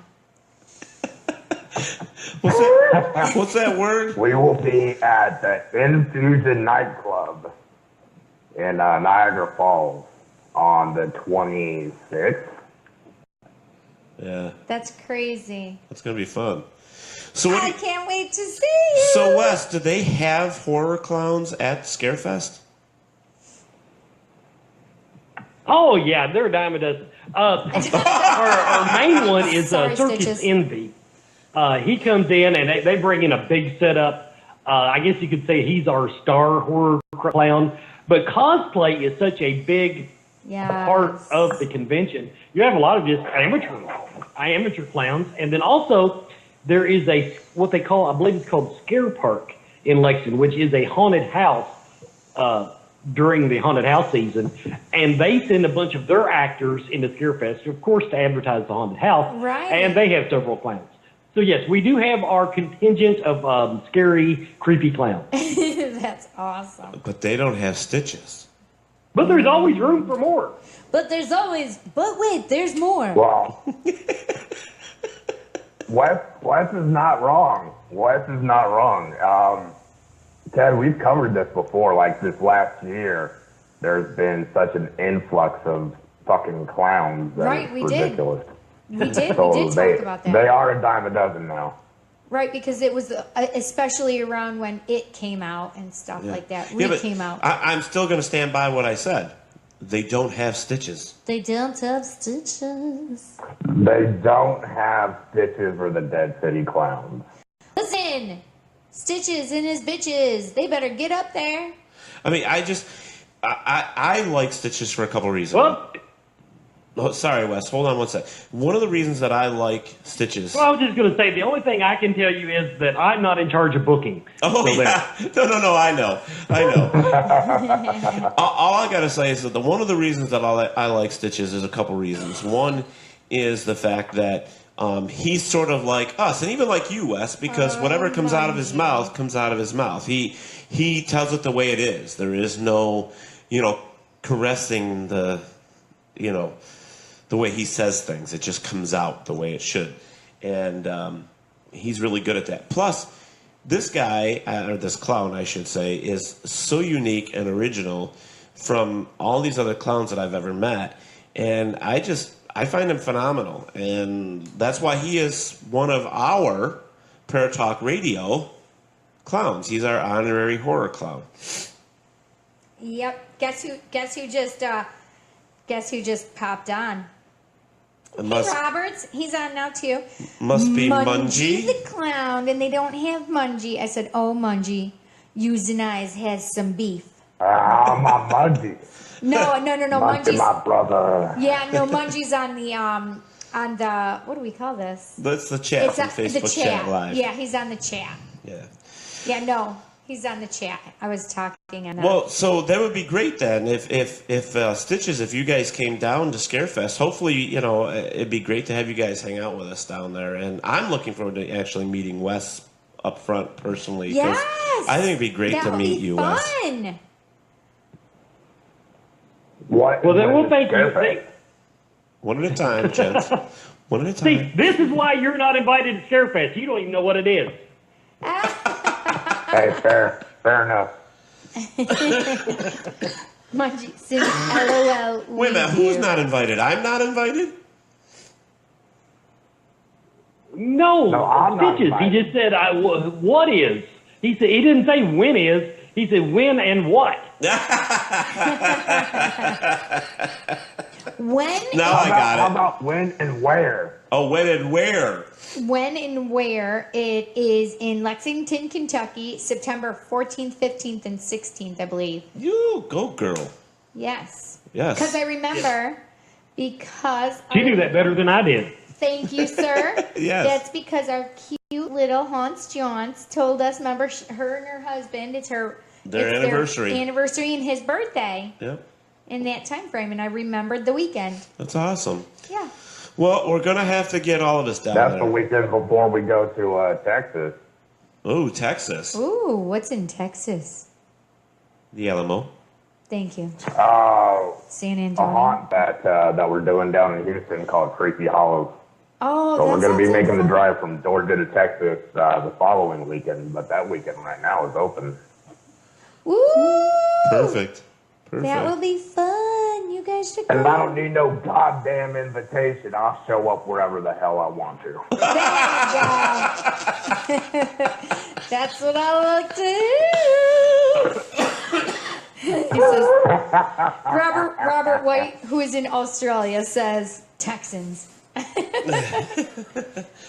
All right, Stitches. Well, my brother, thank you so much for calling in. We got to get Michelle on here, too, and Yes, we finish up do. with Wes. But, we'll have to talk and get this hooked up. Absolutely.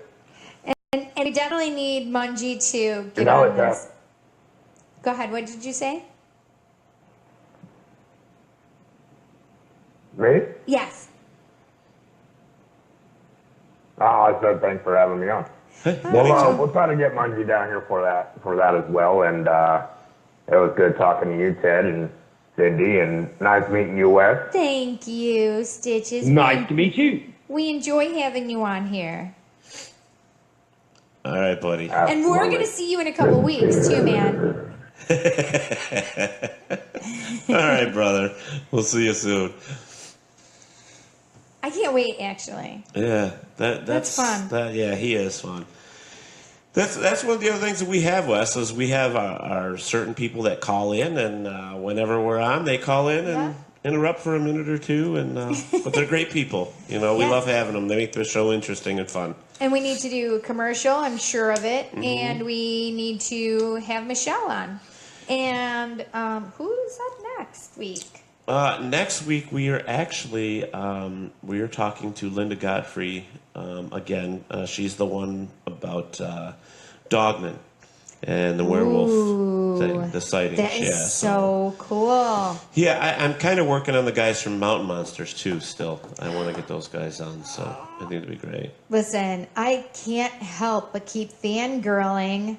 Oh, I know. Oh I my know. God. We'll discuss it here in a minute. So. I know. All right, hold on 1 second. Let me just make sure. Hello. Hello? Hi. Hello, Michelle. Okay, hold Hello, on, Michelle. Can you hear me? Yeah, we can hear you, honey. Hold on 1 second, Michelle. Wes, hold on too. We'll get right back with both of you in just a second. We got to do our commercial break. Hang Since tight. 1940, Fate magazine has captivated you with their true reports of the strange and unknown. But things just got better. Join host Todd Bates Sunday nights 6/5 Central for Fate Radio.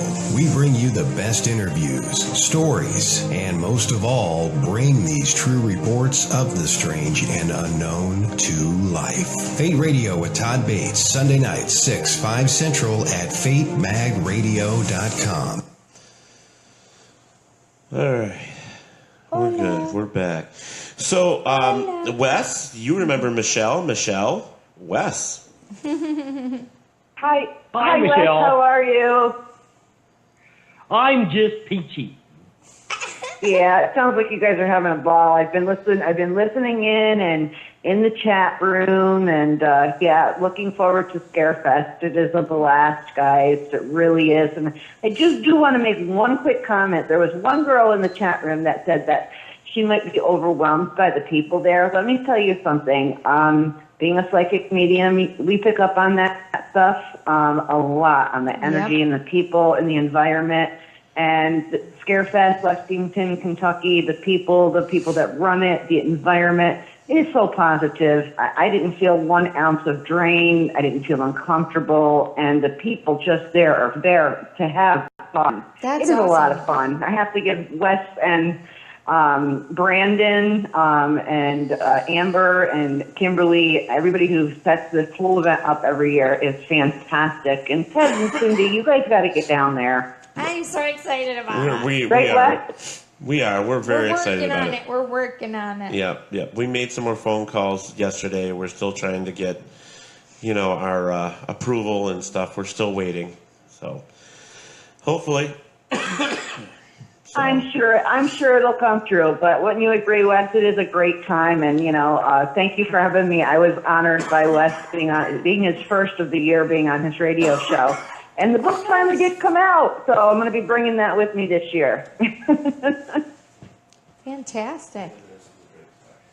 Yeah, Scarefest has the advantage because, small town, Lexington, Kentucky, but you get that southern hospitality. Oh, yes. I'm sorry, we're just different people down here,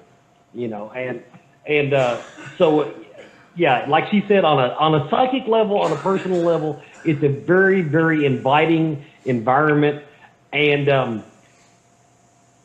I just don't know enough things to say good about it. I mean, I've missed, I think, 1 year. I think I started going the second year. Now, for the record, the second year, yes, I was a paying customer. And and then I went a couple of years, I bought a booth. And so, like I said, you go long enough, somebody will put you to work. It sure is. I have marked my calendar every year to either, try to come down every year as a vendor, try to get in as a speaker, and even if it gets to a point where I can't do that, I would definitely be a fan coming. It's that much fun. That's awesome. Yes. I can't. Oh, definitely.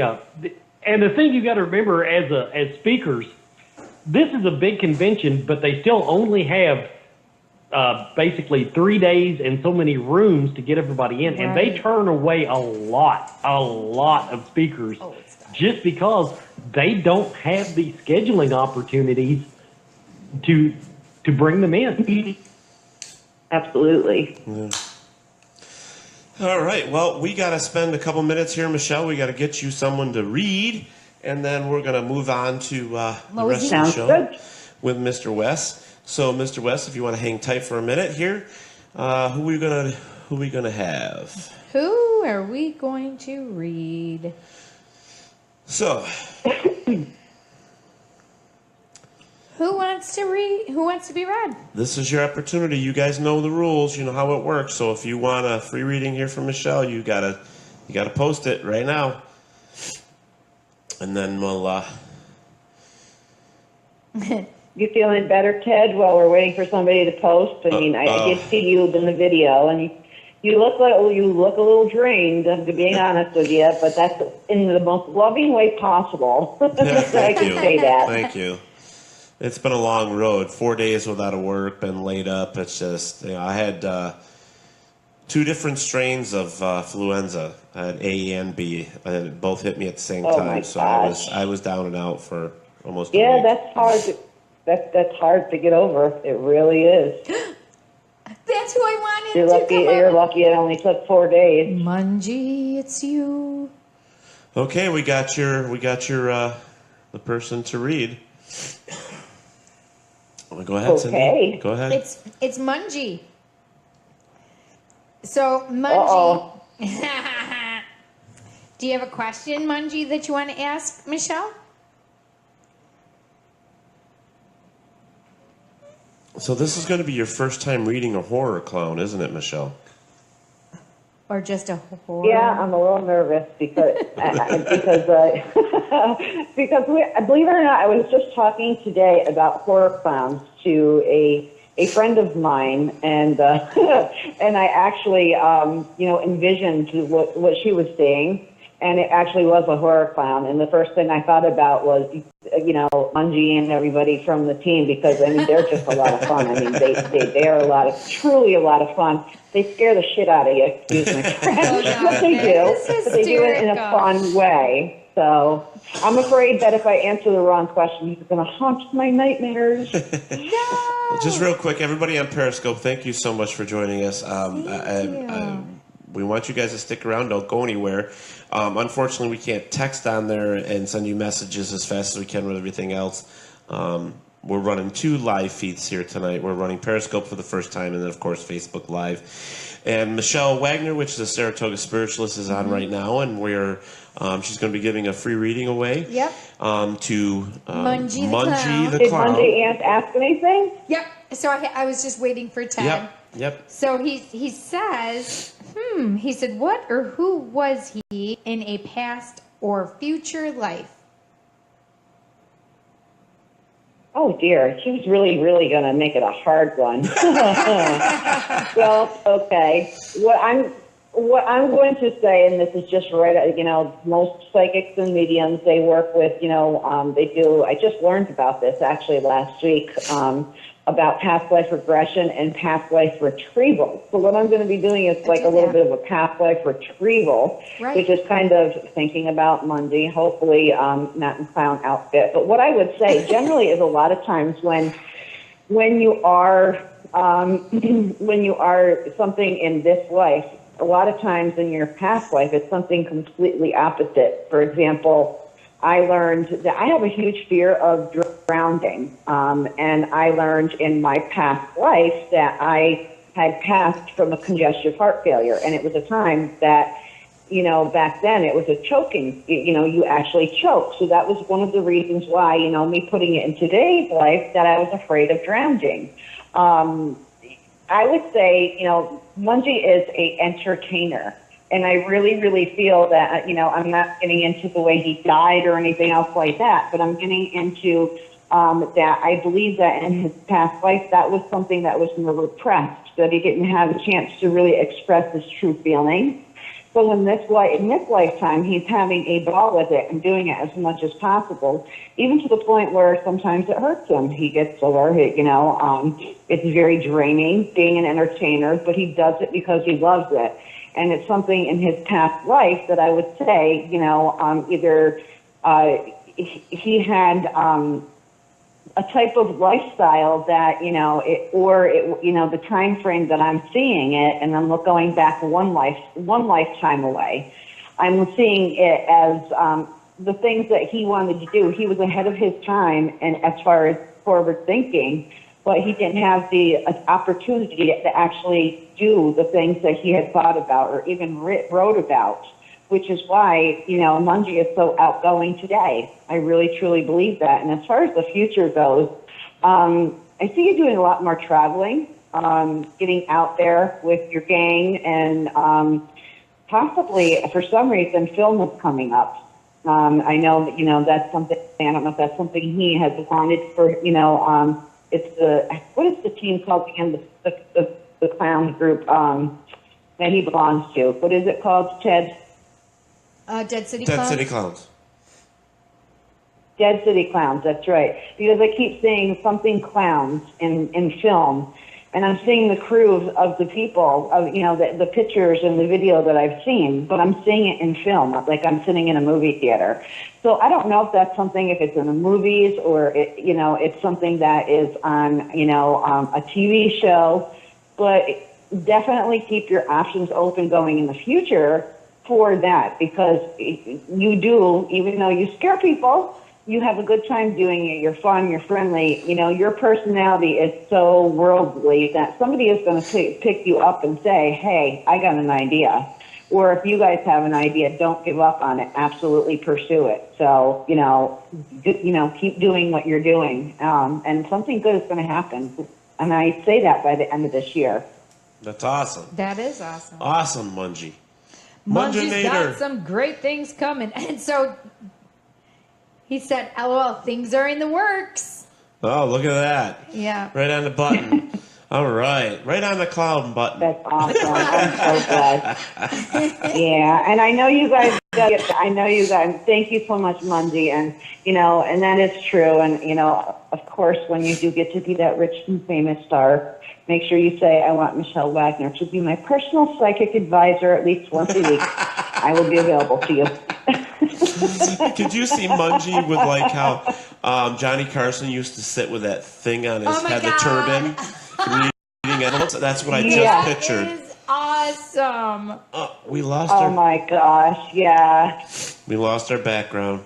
Absolutely. All right, Michelle, thank you so much. We love you. I'll let you guys go. And Wes, yes, I'm Michelle. looking forward to seeing you and chatting with you in the near future. And Cindy, Ted, and John, you guys have a great night. And I'll be tuning back in and watching and listening to the rest of the show. All right, thank you. And Mungie. Good night. Good night, you guys. Mungie, too. Well, night. good night. No to nightmares. Michelle. Bye. No right, nightmares. no nightmares. So, hey, you know who I haven't seen is Cora. Yeah, I haven't seen her either. But so Wes, are you still there? Mungie just better remember my name. Yes, when I'm he's here. doing any videos. This is our show, man. I mean, we are like all over the place all the time. Roman's in the background. It's a direction. Okay, Yeah, it's you know what it kind of reminds me of, that little dog, that little terrier. Like you throw the ball and he's like goes wherever it goes. He like bounces around. Like he doesn't have any specific. He's just like, yeah, we go this way, we go that way, we go. Oh my God, he's saying we have ADD is basically what he's saying. No, I'm not saying that. Did you just point to me? No, I was pointing to John or Guy because our backdrop disappeared. But all right, Wes, let's get back to you now that we don't have any more interruptions for a while here. we had talked a lot about Scarefest, and I know that's been your life for the past few years with your radio host. Now, and you were talking about now that you got a secondary show, and where was that again? That was on what? Oh, the new show will be on The Haunted Space. That's the new video network with Nick Groff has put together. It's basically, they're trying to create a Netflix for paranormal is what they're trying to do. Most of it's live, but it's part of the Biddy.space collection of networks. And it's, like I said, they're trying to get ahead of the curve on the new video medium for paranormal people. Right. Well, I'll be honest with you, Wes. That's one of the things that we did. I mean, we started out as just a regular podcast, but we had to this Facebook Live thing. Everybody was in the video, so we had to incorporate that. And now we've incorporated Periscope. Today is actually our first time with Periscope with live video as well, and it just brings a new fan base in. And people want to see who they're talking to or hearing, and it's kind of they want to put a face to the voice. Yeah. And so far it's we love it, So I think this idea of on Haunted Space. I started doing it. I was doing it before Facebook Live came out. I was doing it actually. I was simulcasting over onto Ustream, and that's actually, I met a lot of cool people that way, and mostly though I'd do it live, but then I'd drop it on YouTube, blah blah blah. Right. But I tell you the truth, I quit doing it because I got tired of having to shower and clean up just to do my show. I'd rather sit around in my sweatpants and do the show. But then Scarefest insisted that I do video, so now I'm back. Like I said, everything comes full circle. Right. Well, so let's talk about the paranormal with you. I mean, what is? Did you investigate? Were you an investigator yourself? I started out just like everybody else, stomping around dark buildings, and taking lots and lots of video and listening to 20 hours of audio for a 4-hour trip. And talking to furniture. But yes, talking to furniture. It just wasn't. But my thing is, I was never satisfied just doing it. I had to understand it. And of course, that led me to the show, and that also led me to do a lot of research and understanding how EVP's possible theories behind it. And then, but the weird thing was, I was going to these places, like I was by Mackey's, nothing ever happened to me. I was going to Waverly Hills, and I wasn't having these experiences that a lot of people were having. Mm-hmm. And so I wanted to know why. And matter of fact, I went on one investigation, and a girl that I was, guess you could say, training in some of my methodology, she got spiritually attacked. And I could not understand why none of this stuff was happening to me. And so I started exploring the metaphysical side of it. And then I learned, talking to, people like Michelle, not that Michelle in particular, but all these psychics are like, you don't know why this stuff doesn't bother you? And I'm like, no, that's why I'm asking. And they explained to me that I have this weird aura, and I have these abilities, and I started learning to use them and train myself in them. So I am I prefer I don't like the word psychic, because when you say that you're psychic, like I had a guy the other day ask me, if you look at a picture, can you tell what's going on? I said, no, I can't. But I can when I go into a building. I can, it sounds a little audacious to say, but I can, to a degree, I can control paranormal activity if anything's out of line. That's cool. Some people like the term spiritual warrior. Mary Ducina, a famous psychic, calls me a soul sheriff. But I embraced the psychic side, the metaphysical side, and I consider it my job to keep the peace, if you will, between paranormal and the living. Wow, that's cool. That is cool. You're kind of like the opposite of me. I'm not going out stirring trouble. Don't get me wrong. I'm not stirring the pot or nothing. But I'm one of these, fellas that I had the gift, and I hated it when I was a child. I didn't want it. I didn't have anybody to talk to about it either, and I just wanted it gone. I didn't care. I closed myself off. I didn't want to see it. I didn't want to hear it. I didn't want anything to do with it. And it started when I started realizing it was when I was like 7 years old. But after that, things happen. I mean, I would wake up in the middle of the night and go and answer the phone, knowing that it's going to ring. And, just one incident, my mom's standing in the kitchen making our breakfast to take to school. Uh-huh. She goes, "What are you doing up so early?" I go, "The phone's going to ring. The school's on fire." She goes, "What?" The phone rings. It's the school calling and telling the parents that not to send their children to school because the school was on fire. Wow. And she goes, "I think you need to go back to bed." And that's what I got out of it. And it's like, awesome. But that's how things happened with me, and it's stuff that just scared me more than anything. And I just said, you know what? I don't want this. I don't want any of it. And so for the longest time in my teenage years, I ignored it. I let it, I blacked it out, I guess is the best way to put it. Something started to come in, I would hum, I would sing.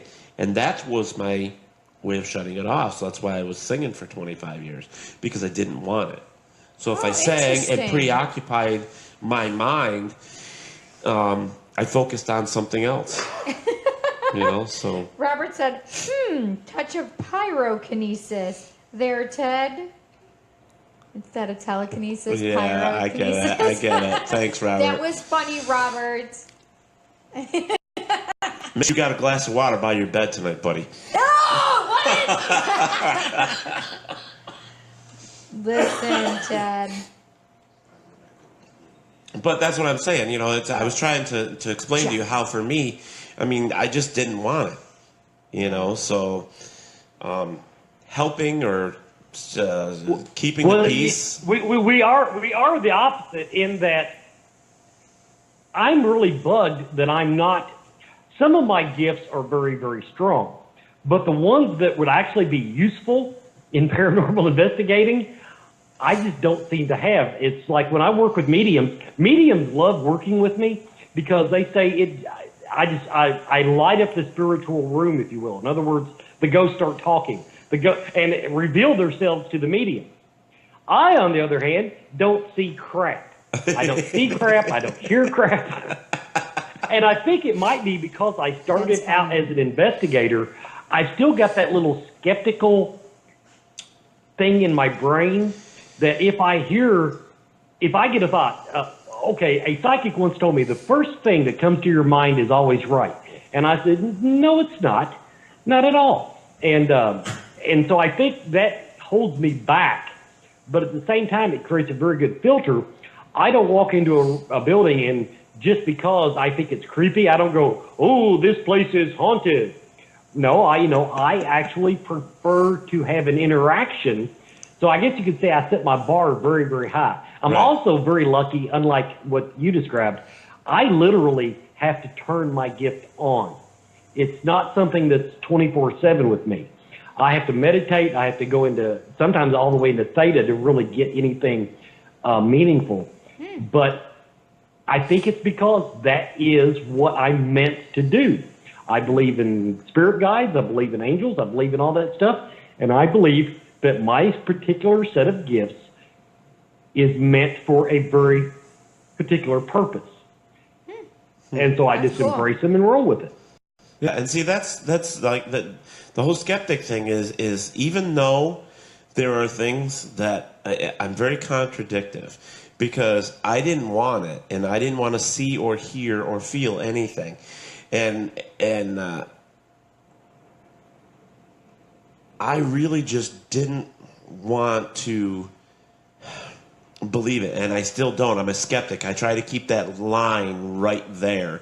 That, you know what I mean? It's like being a paranormal investigator. You can't go in there thinking that everything is haunted or blah, blah, blah. It's all about, like, with me, that's why I put so much emphasis on the science part of it, where I have to collect data. I have to get all my facts right. I have to try different techniques.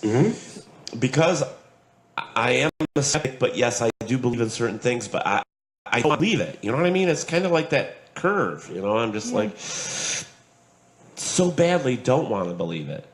You know, in some instances, and then other things I don't. And I know when someone is standing there and giving me a line of shit. I know it. You know, but Listen, I don't. dude, I don't need to say. give me shit. You know, I don't say to them, "You're giving me a loud, a load of shit." I but, can't even begin to tell you the people. But that's how it's like walking into the mall or a crowd of people. I mean, I know certain things, but it's like I constantly find some way to shut it off because I don't want to know. I just don't. So the skepticism for me is number one, and maybe that's what's driving me to stay where I am in certain things. I have to stay with the scientific method. I have to collect. I have to do the work. That's it. Choking. It was funny. We're sitting here talking, and I just noticed over on Periscope that somebody put up, look, we got a cowboy hick. Because I got my cowboy hat on. It's the first night I've ever worn it, too. Yes, I know. It was funny. I said that earlier in the show that I said he's got the country accent. You're wearing. I said we should have the hat on Wes. Yeah, there you go. Well, Wes, this is a part of the show here where we actually have somebody call in and ask you some questions. We also have a book to give away. Have a book to give away tonight, and this is. Why don't you? You're better at the name.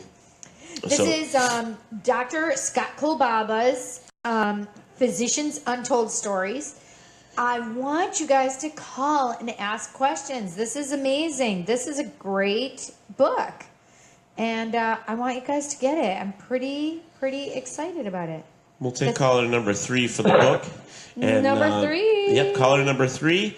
You will get the book tonight. And also, if you have questions for Mr. Wes, please call in now. Our phone number is 323-642-1102. And make sure you're sharing on all the platforms. Make sure you're sharing. It's 323-642-1102. If you have a question for Wes, please call in. Do not call in, though, if you've already won. Please. Yes, if you've won, please don't call in. And for the past 30 days, I mean, Chanel's the winner for... Yeah, she was the winner for the summer. Yeah, she's been winning a lot of stuff lately. So, but, and Robert, I mean, your stuff. Well, let him call in and just don't give him the book. That's true. He fits with us so perfectly. He does. We'll have him give him another job, add to his list of jobs. Right. Okay, come on, caller number 3. We want to give a book away. Dr. Let's go. 323-642-1102. Dr. Kolbaba's book. Yeah. Yep. Listen, come on. I'm a Dalek. What does that mean? It says, LOL, JK, I'm a Power Ranger. No, not a Power Ranger. I always told my kids they couldn't watch that show. But what is a Dalek? Why do it seems like I know that for some reason. DALEK. Doctor Who. Oh, thank you. That's exactly right. Doctor Who. Isn't it Derelict? No, I don't think so. Is it Derelict? Dalek? No, it's Dalek. Dalek. Oh, it's a robot that wants to destroy everything. Yeah, it's got like all the little lights or little things on them. I don't know. It's yeah. Talked with a funny voice. Sorry, guys. Now I'm the one coughing. It's because I actually was choking on the orange pop. Nice. All right, 323-642-1102 is where we're at. So make sure you're calling in here. Caller in 3. Let's go, folks. Wes, we have had a blast having you here with us too. By the way, I just want to say thank you for joining us. We saw that you and your wife, I'm assuming, were passing on the event page and stuff. That's cool. We thank you for that. Absolutely. Thank you for sharing. Sharing is caring. Self-promotion is still promotion. That's right. That's right. And I love that. Right. And we tell our peeps to share away. Well, yep. So all you guys over on Periscope, you can call too, 323-642-1102. And win a book, people. Periscope. Come on, win. We're not just talking to Facebook people. We're talking to all y'all. Yep. Y'all. All y'all. I did it on purpose. Did you like it? Yeah. Perfect. That works. You came with your hat. I know, right? Came with a hat. Please, let me have your hat. No. I have a hat. I wish you would have told me. I would have worn mine. Where mine? Mine is pink cowboy hat. Pink cowboy hat. It's pink cowboy hat. And I even made a hashtag pink cowboy hat. Yeah, I know, Robert. I know you want to call, but you can't, buddy. You just won already. Mm-hmm. Speaking of, Uh-huh. we still haven't gotten our package from Mungie. The Munginator. Yes, the Munginator. Munge. Come All on, right, Munge. guys. Come on, we want to give some crap away. You Yeah, I guys know. don't let us give it away. I know. I don't know what it is with these guys. Oh my God. They don't like calling. They don't like calling. Oh, by the way, I heard your song London Calling yesterday. Did you really? Yes. Yes, I And did. did you think of me immediately? Yes, immediately. I thought of you. Yes. That's awesome. Wes, I have to tell you a London quick little funny Calling. story. We were interviewing a guy over in London. Oh my and, God! But listen, because my gifts, free association. Come on. I know, but his name was Jason Whitnell from Ghost of London. And all of a sudden, she goes off on this London Calling, right? Yes. And he's like, oh, never heard that before. It was hysterical. Oh, it was. It was great. I'm glad that you heard it. Makes me giggle. Yeah, well, you know. Well, I guess we're not giving away a free book tonight. Listen, do you know what I want? What? I want some chocolate. Oh, sorry I ate it all. It's okay. I'm going to stop at Tops on the way home. There you go. Well, Wes, I'm sorry. Nobody wants to call. I don't know. I mean, I don't know what's up with these people tonight. I don't even have, if you guys even wrote questions on here, I could see them.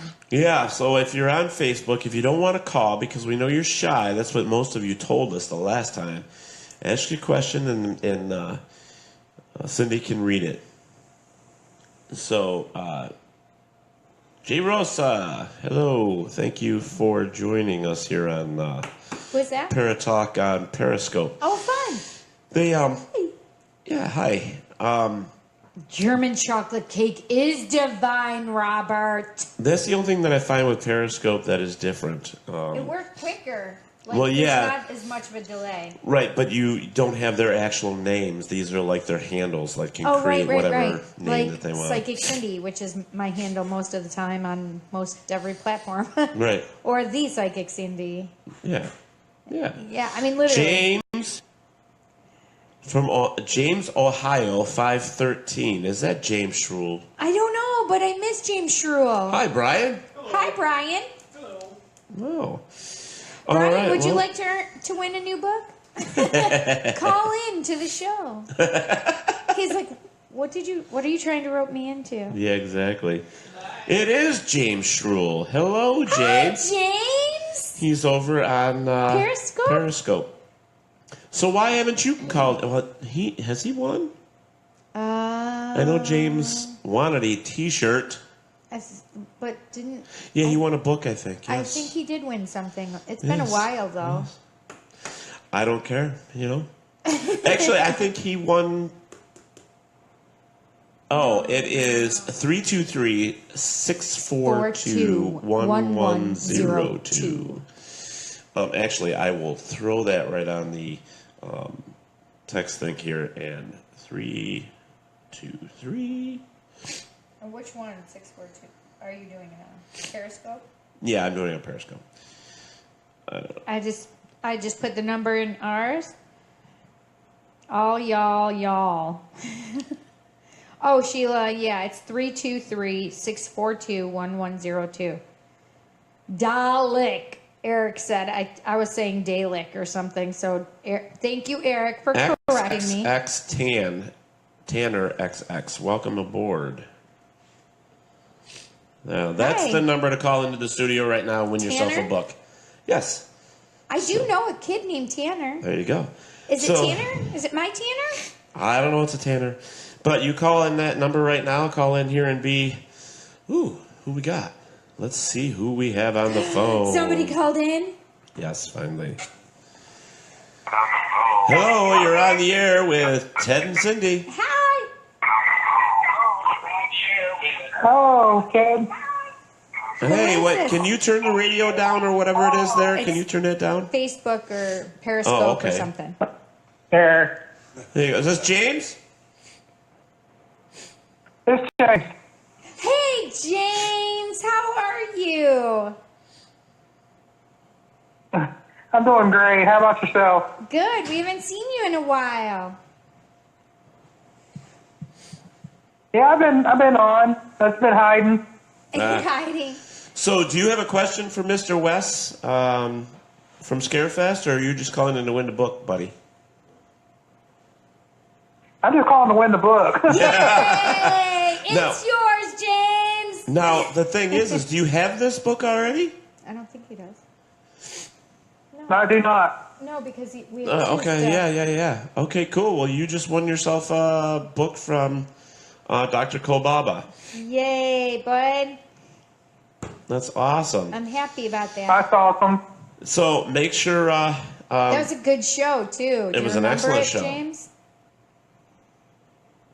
Yes, I do. I wanted to read that book, actually. Good. Yay. Awesome. All right. So make sure you send us a private message with your address, and we'll get it shipped off to you as soon as possible. Perfect. Yes. I appreciate it. All right, James. Well, thank you so much for calling in. Yes, indeed, sweetie. Take care. Thank you. Yep. Bye-bye. Bye. You too. Bye.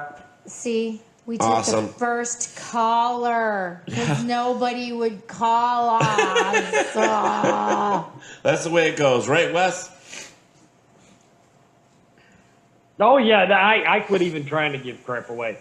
We do it on Twitter and Facebook, but if you actually make them call, it never worked for me. Yeah. Robert, what the heck did you send me? Oh, I guess I have to look at that. I have no idea. Well, we tried. We figured, we have these great guests on. We figured, why not give away something to the fans that sit here every Monday night at 8 o'clock. And it's so hard because some of them just don't, they're afraid to call. That's the biggest thing is they're just afraid to call in. So Robert sent me the picture of the Dalek. Yes.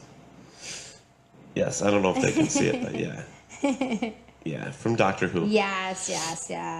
Yep. Well, it's been a great show. I mean, what about some stuff that we can What's coming up? What's coming up for you? Yeah, can we list a website or anything like that for you on our page and get it out there from the show, maybe? Well, of course, the main page right now will be scarefestradio.com. Nice. You can still go to my old site, paranormalfiller.com, to catch up on some of my older stuff. I also have a blog site that other people contribute to called ihuntghosts.com. But as far as on the horizon, Scarefest is the only event on my calendar as we speak. Nice. Yeah, and we're hoping to be there with you and just enjoy the 4 days. I mean, we really... What's the weather like? Right. Do we have to wear shorts or can we... Do we have to dress in turtlenecks? In September? What's it like in Kentucky in September? No. It's September. I mean, it might be freezing or it might be 90. You know what I would do? I would probably look at the forecast like the week before you came. No, that's a good idea. Yes, it is.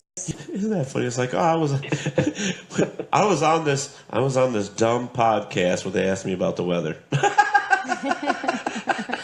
You're so silly. Yeah. Once again, one of the psychic abilities that I do not have. Well, yes, I have to say the same. I gotta ask you, Wes. You ever get into conspiracy theories? Is there any that you like? Oh yeah, I mean, it's one of those things that I'm interested in, and on the new show on Gone Off Topic on the Haunted.space, I'm going to get into that more. But my problem with conspiracies is that I've never known 3 people to be able to keep a secret. So, Well, I do. Yeah. in other words, the really good ones just don't cut it with me. But at the same time, I've been watching. There's a show on Netflix right now about conspiracies, and I've been watching them, and some of them go, "Yes, that's interesting," and then other times I'm like, "No." I mean, it's Yes. it's so obvious that that's total bull crap. That Right. But so it falls into the same realm as the paranormal. I listen to it. If I get anything useful from it, I hold on to it dearly. The rest of it, I let go by the wayside. Right. Right. Well, I got to tell you, because I just started watching Jesse Ventura's conspiracy theory. Oh, I didn't know he had a new show. It's not. It's the old one from like 2012. And it just so happens that they were talking about UFOs and the rich, the gentleman that owns all the comfort suites or comfort inns or whatever they were, budget inns, I think it was. He was like a billionaire. And he built his own space station. Really? Stop it. Yeah. Yeah. And what did they say about it? Oh, just the whole thing. Because apparently this is something I didn't know at the time, that NASA didn't have all this stuff with sending people to the moon anymore and all this stuff. And, Right. No, they had basically all shut down. Right. So they shut down. Well, this guy bought all this stuff. And so he, being rich, he started developing and building his own place to retrieve to, or to go to. Retreat to. Retreat, that's it. Retreat to. When the Earth gets crumbled and decimated. Well, or his something. reason, from what we're hearing, is because we're going to be invaded by aliens. That he actually has alien technology, and he's going to have sight, so he's going to know ahead of time that it's going to happen. So he's going to be able to get in his rocket ship and go to his. I just had little Einsteins playing in my head. Yeah, but this was the theory, conspiracy theory. And Jesse went through and. That's a beautiful conspiracy theory, but what good will that do? Yeah. Right. Yeah. I mean, would you? Oh, when the aliens invade, do you really want to be at the first place they're going to pass? Exactly. Are you going to want to be up there, closer to them, Right. where it's going to take less Right. energy to throw a rocket at you? I don't get it. Leave that predictiveness to the weatherman. But look- Musk? Yeah, the you know. Virgin guy? The Maybe they boy didn't that think owns- it But I do believe that, but now, my dirty little secret, I do believe that the government is more or less keeping a lot of information about alien visitation secret from us. Yes, and that's we talked about this. Yeah, And that's one of the things I really do like talking to people about. Yes, we do. Well, we too. just had MUFON. MUFON on the show last week. We had Mike Panicello on here. Yeah. And he was talking about that stuff. And what's funny is the whole thing with Which Jesse. MUFON means Mutual UFO Network, Right.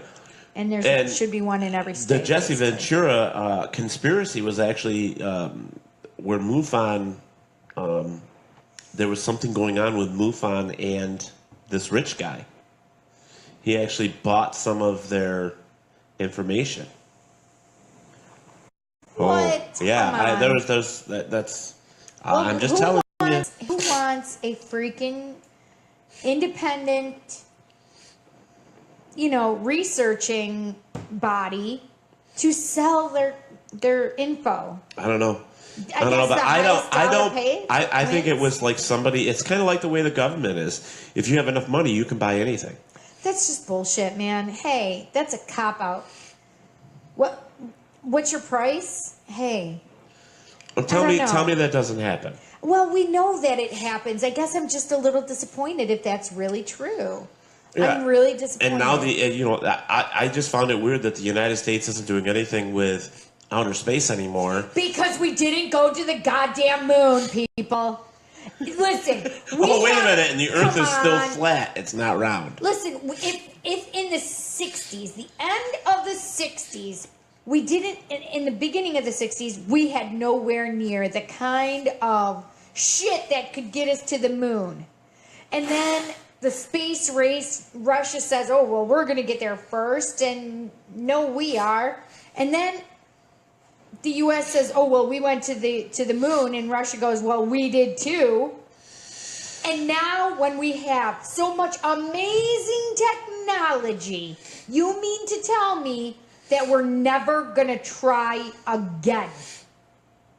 What is the problem here? What is incongruent? Well, the problem, I will argue that the problem is that we do not have the stomach for spending the kind of money now that it will take. Because see, back in the 60s, we were flush with money. The top tax rate was like 80-90%, whatever the hell it was. Right. And so the government had money. Now the government has no money. Dude, we have spent so much money. Zero. We had so much money that could have been allocated to that had we really gone to the moon. I'm not arguing that. We had the money. We had I the resources. would not argue that the money is wasted. Especially in the 80s or 90s. We had the money. I just cannot believe that I just can't believe it. I'm going to throw this in the mix. Now, let's talk about this for a second. We have talked about this before, that we could spend billions of dollars on research to go to the moon or go to Saturn. We did. Okay, we did. NASA. Okay, we did. But we haven't even scratched the surface of our own planet yet. We still haven't gotten to the bottom of the ocean to figure out what's there. So you're telling me that we went to the goddamn moon? Come on, people. We went to the moon. We went to the moon. We did? We went to the moon. We did? Yeah, apparently. I mean... I don't have proof of it, but I'm just saying that's what... Well, we have a picture in a sound stage. We could do it.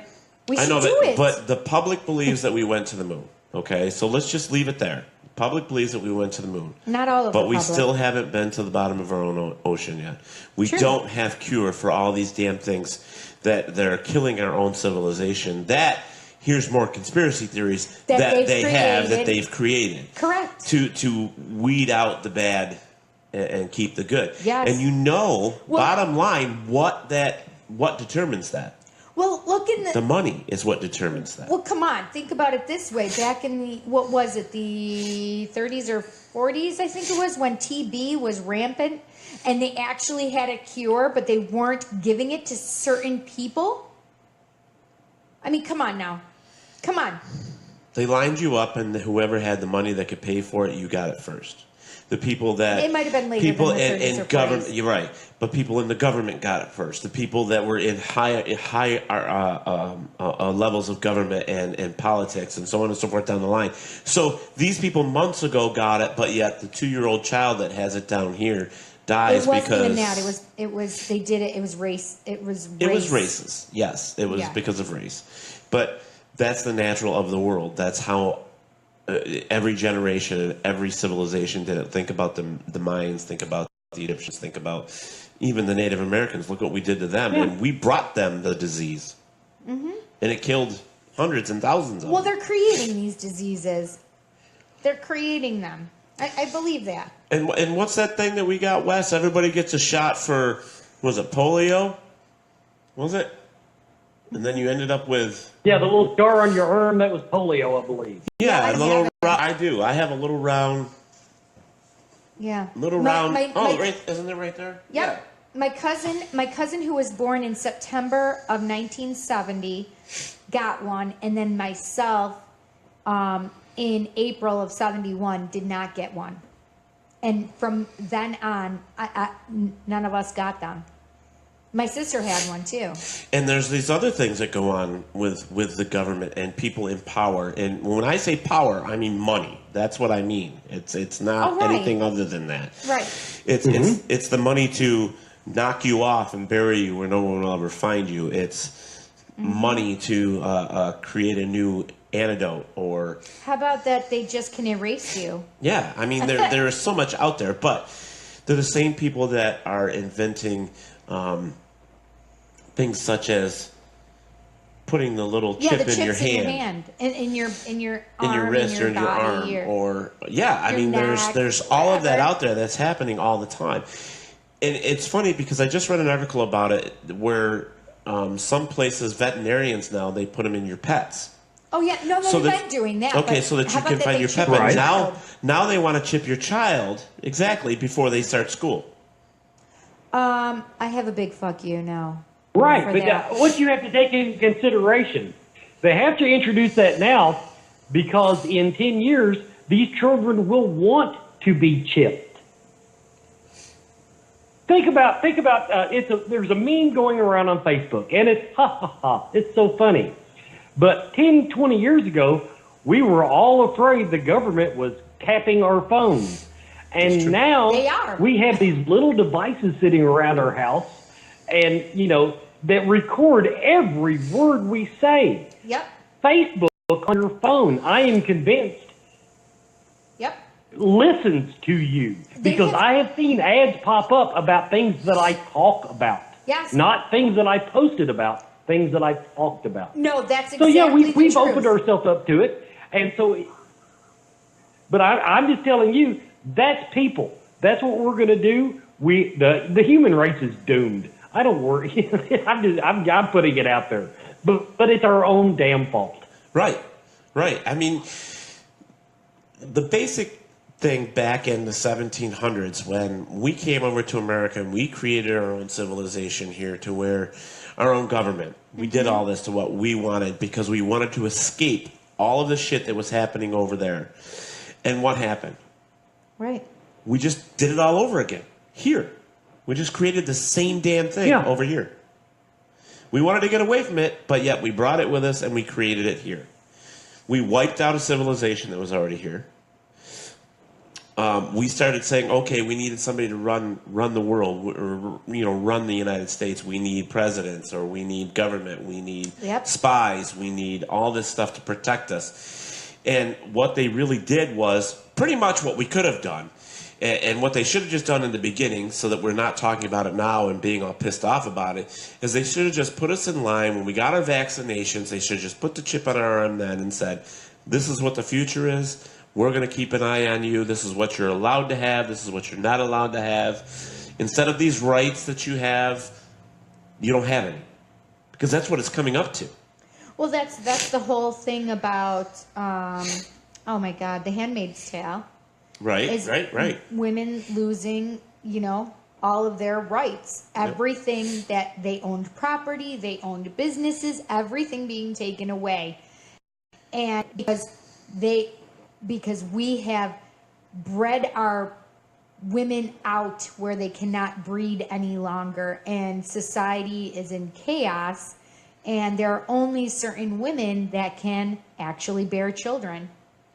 And they are then taken away from their families, etc., and women no longer have any say. So I just can't imagine, with us going to, because we were set up, this country was set up to have free rights, to have freedoms that a lot of other places didn't have. Well, Wes, how many rights do you know that have been taken away from us already? I can name 2 or 3 of them right off the top of my head. And believe it or not, go to our children that are in school right now. Well, see, that's the thing, though. Okay,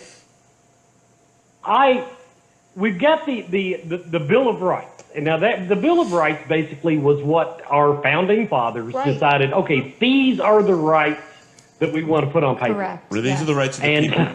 And so, then people started going, well, I have a right to this. And no, as a society, we can decide we have a right to that. But when it gets right down to it, I'm a purist. I believe those are what are our rights as a citizen of this country. And, just a conversation I had not long ago. Somebody said, we have a right to health care.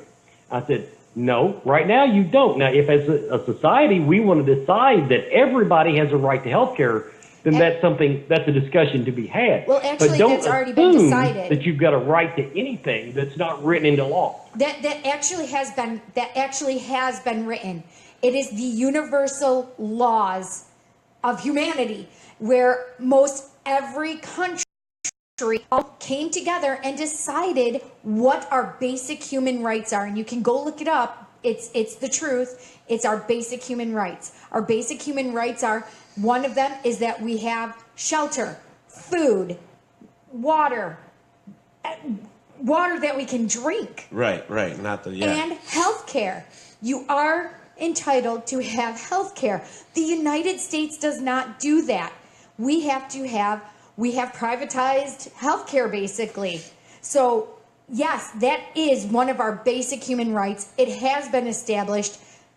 The U.S. just does not have an agreement on it. But it is our basic human rights. It is in law. So, wait a minute. What you just said, I want to understand. You're saying that we have that, who decided that we have those rights that you just enumerated? Most of the major countries of this world all decided what our basic human rights are, and they all came together. But that's the problem, though.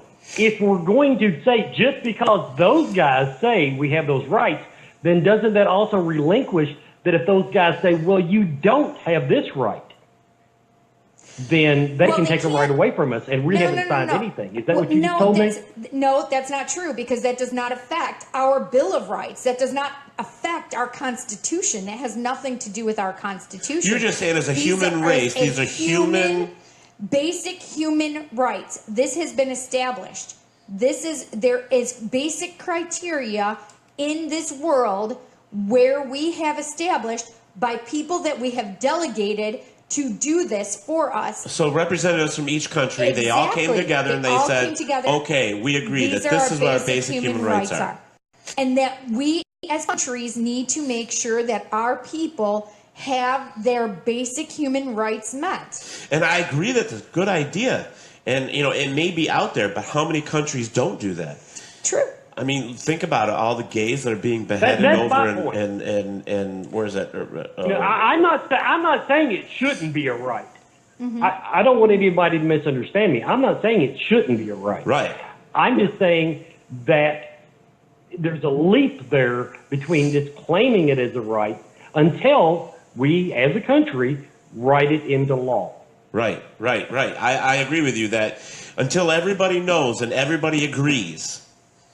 And, you can have everybody will not agree. We all know that. We know.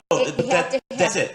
That's majority rule. Right. And that's a problem. And that is a problem. Because every country believes, there are still countries out there that believe that they need nuclear weapons. There's still countries like us. I mean, we have them. We know we do. But yet we force other countries to get rid of theirs. Yep. They get rid of theirs like we get rid of ours. Yeah. Mm-hmm. They hide them. Correct. So it's just, we can sit here and argue and speculate and say what we want that's in our heart, which is great because we need to get it off our chest and we have to make it. We have lots of hearts coming up here. Yeah, but we have to make it, a little more public knowledge, I guess, with everything that we're saying and we believe. Bottom line is that we, as simple people of the United States, only have so many rights that we actually can use because the government rules us. The people with power and money rule us. We can sit here and say, we vote for the president. Our vote matters. We are the ones that said we wanted, these people to run our country. We gave them all the rights to do this. But at the same time, those are the same people coming back, putting bugs in our phones, right? Putting devices in our DVRs, calling on the Russians. They're the same people that want to put chips in every person to regulate what they are. Whether you decide you want it or not. Politics is all about power. Yes. But politics is all about power. You can elect the best person in the world. I mean, elect a person that believes in human rights, that believes everything you do. A really good person. They get in that office, and the first thing that goes through their mind is, this is sweet. And they start that little progression into, and I'll call it corruption, but it becomes their job to stay in that position or to advance their power. that it's human nature. I would like to no think getting that- away from it, and it's something we just have to work with. I think that I would like to believe that not all and not every person feels like that. Like, I would like to believe that President Obama did not go into office going, I need to hold on to this. This is my chance. Right. I really believe that he had the people in mind when he took that office. What we see now is you and what you said to be true. You have a corrupt man that was already corrupt in a powerful position where he does not want to let go of that. So I think there's a difference. I would like to believe that, you know, and there is some truth to power corrupts, right? Well, you look at it this way. I mean, we know that one of my favorite presidents, and I don't care what anybody says, but one of my favorite presidents was Ronald Reagan. Oh my God, I love you so much. He was one of my favorite presidents. And, you know, yes, he was an actor, and you know, people can say what they want about the man. But Reaganomics. But I love the man, and I loved what he believed in. And I truly believe that there are people that are put into office as a president, vice president, or whatever seat that they sit in.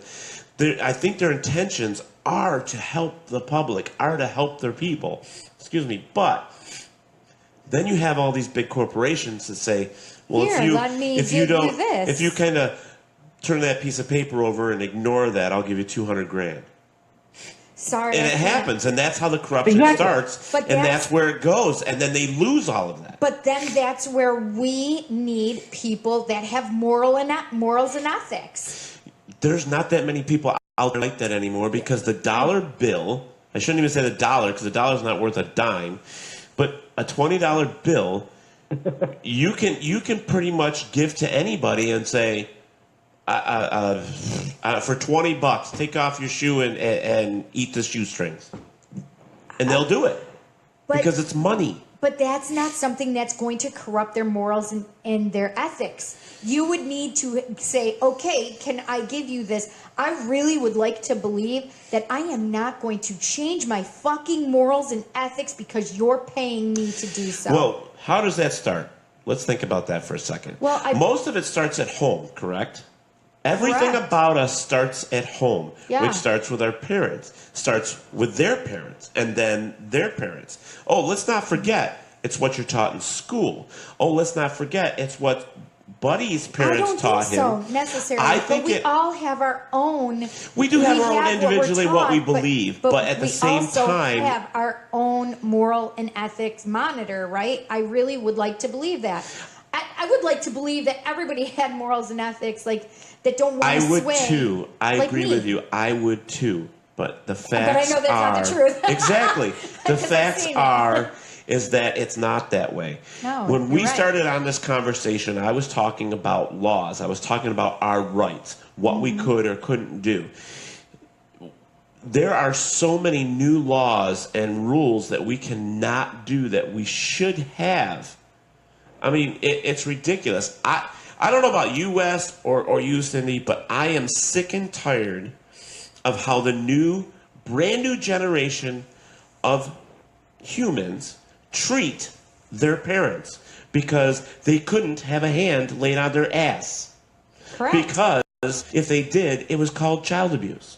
I do not like the fact that anybody can walk in any store with a gun and shoot the teller and take their money and be able to get away with it, because it does happen. Not everybody gets caught. True. Not everybody. Not everybody does. And the reasoning is because they have people that are right there with them that know how it works. They have money that can buy them out of any situation. So their mind says, hey, I can do whatever I want. I got somebody else that's going to pay for me, so I don't have to worry about it. Didn't we see that, though? I mean, we've seen that time and time again. Time and time again. When it comes to the rich getting out of things. How many people, let's put it this way, New York State lottery. It's like $255 million right now for the Powerball. Do you know who's going to win that? I can tell you right now, it's going to be somebody in either Yonkers or New York City or Tampa. It's going to be someplace where there are millions of people, but these are people that spend $2,000 on their ticket because they have money already. The rich keep getting rich and the poor keep getting poor because it's still a fact. It's the way it is. It's kind of like law of the jungle. Unfortunately. You know? It is law of the jungle. It is, but it's money. It's not so much the way it used to be. It's more about money. Wes, when was the last time your neighbor come over to you and said, "Hey, I'll mow your lawn for you"? Money is the new teeth. Huh? I said money is the new teeth. Law of the jungle. Right. The biggest lion wins. Right. So now it's whoever has the most money. But that is the fact of our society. It is. And the people that really need the help and really need the rules to apply are suffering. They're the ones that are... I'm sorry to say this, but I'm 51 or 52 years old, and I'm so afraid... How can you not know your age? I don't know. I still don't understand this. I have that problem. But anyways, I have this fear... You quit counting after 40, didn't you? That's what I did. Yeah, pretty much. I have this fear that when I turn 65, and we know there probably 65 or 66. Yeah, and there's not going to be anything for me to retire on. We know that. But I'm afraid that the people that are going to be running our country, that are going to be our police officers, that are going to be our military, are going to be our doctors, they're going to be at the risk of being shot tonight going home, fat, lazy, don't give a shit about anybody but themselves, think they're right, never had a hand on their ass, and their mommy and daddy gives them everything they want because they're afraid of their own kid. I still spanked my children. I'm just saying that's what I'm afraid of. I actually had a police officer told me just don't leave marks. Use a phone book. I have a godson right now that has autism, a slight autism problem, and I fear for him every single day when he goes to school. So instead of all of us being in fear, how about if we send love? Because that's what's going to help everybody. We need to stop being in this like place paying of it fear. forward. It's one of those good things. You need to step forward and give something good back. You do. Neighbors used to, like Wes, like I said earlier, it's like, when's the last time a neighbor for you came over and said, "Hey, I'll mow your lawn for you"? You know, back in the day. Everybody, social media has isolated us. We think it's great to be able to reach out all around the world, but it used to be if you wanted to cut out your neighbor, you had to go next door and cut him out. Yeah, now you can just post it on Facebook. Yeah. Yeah. Well, Facebook has got some changes coming. And they do. I'm sure of it. I think all social media has got some really big things changing. Well, how about they don't listen to our every phone call? And how about your TV set doesn't record you, or the little box that... I have a friend that doesn't own a cell phone. He doesn't own a cell phone. He doesn't own a cable box. He still watches his old movies. How old is he? Probably mid to late 50s, maybe early 60s. And because he's afraid that the government is watching everything he's doing. Feels like this. It's the truth, That's what I'm saying. Our generation feels like this. We still embrace the freedoms that we grew up with. Right. Good example, you're talking about spanking. Okay, now, where I grew up, there were days when I was a little child, 9, 10 years old. My mom did not see me from the middle of the morning, but I would be home before dark. Mm-hmm. But I would wander the road. I would wander the farm. You know, we grew up in a rural area, but I was free. Yeah. Today, my mom would be in jail and I would be in foster care. Yeah, it's true. It is true. Yeah. I can remember walking with me and my friend.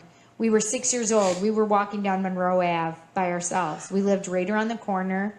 We were okay to do that. And we went to right there to the YMCA and to the public library that's right there. Mm-hmm. Yep, I can remember that stuff. My parents, I love to fish. I still do. And my brothers and I, we would get together. We'd get our fishing poles and our stuff. And in the morning, early, like 5 a.m., we'd just say, "Mom, Dad, we'll see you later." And we were gone the whole day. We'd get home just before dark. And they would say to us, "Hey, how did it go? What did you catch? Blah, blah, blah." Today, you can't. Well, you have, first off, there's a lot of fear that happens in there. You know? I mean, I hate to say this, but have you looked lately at the statistics of children and young women that are still being abducted? Right. It's higher than ever.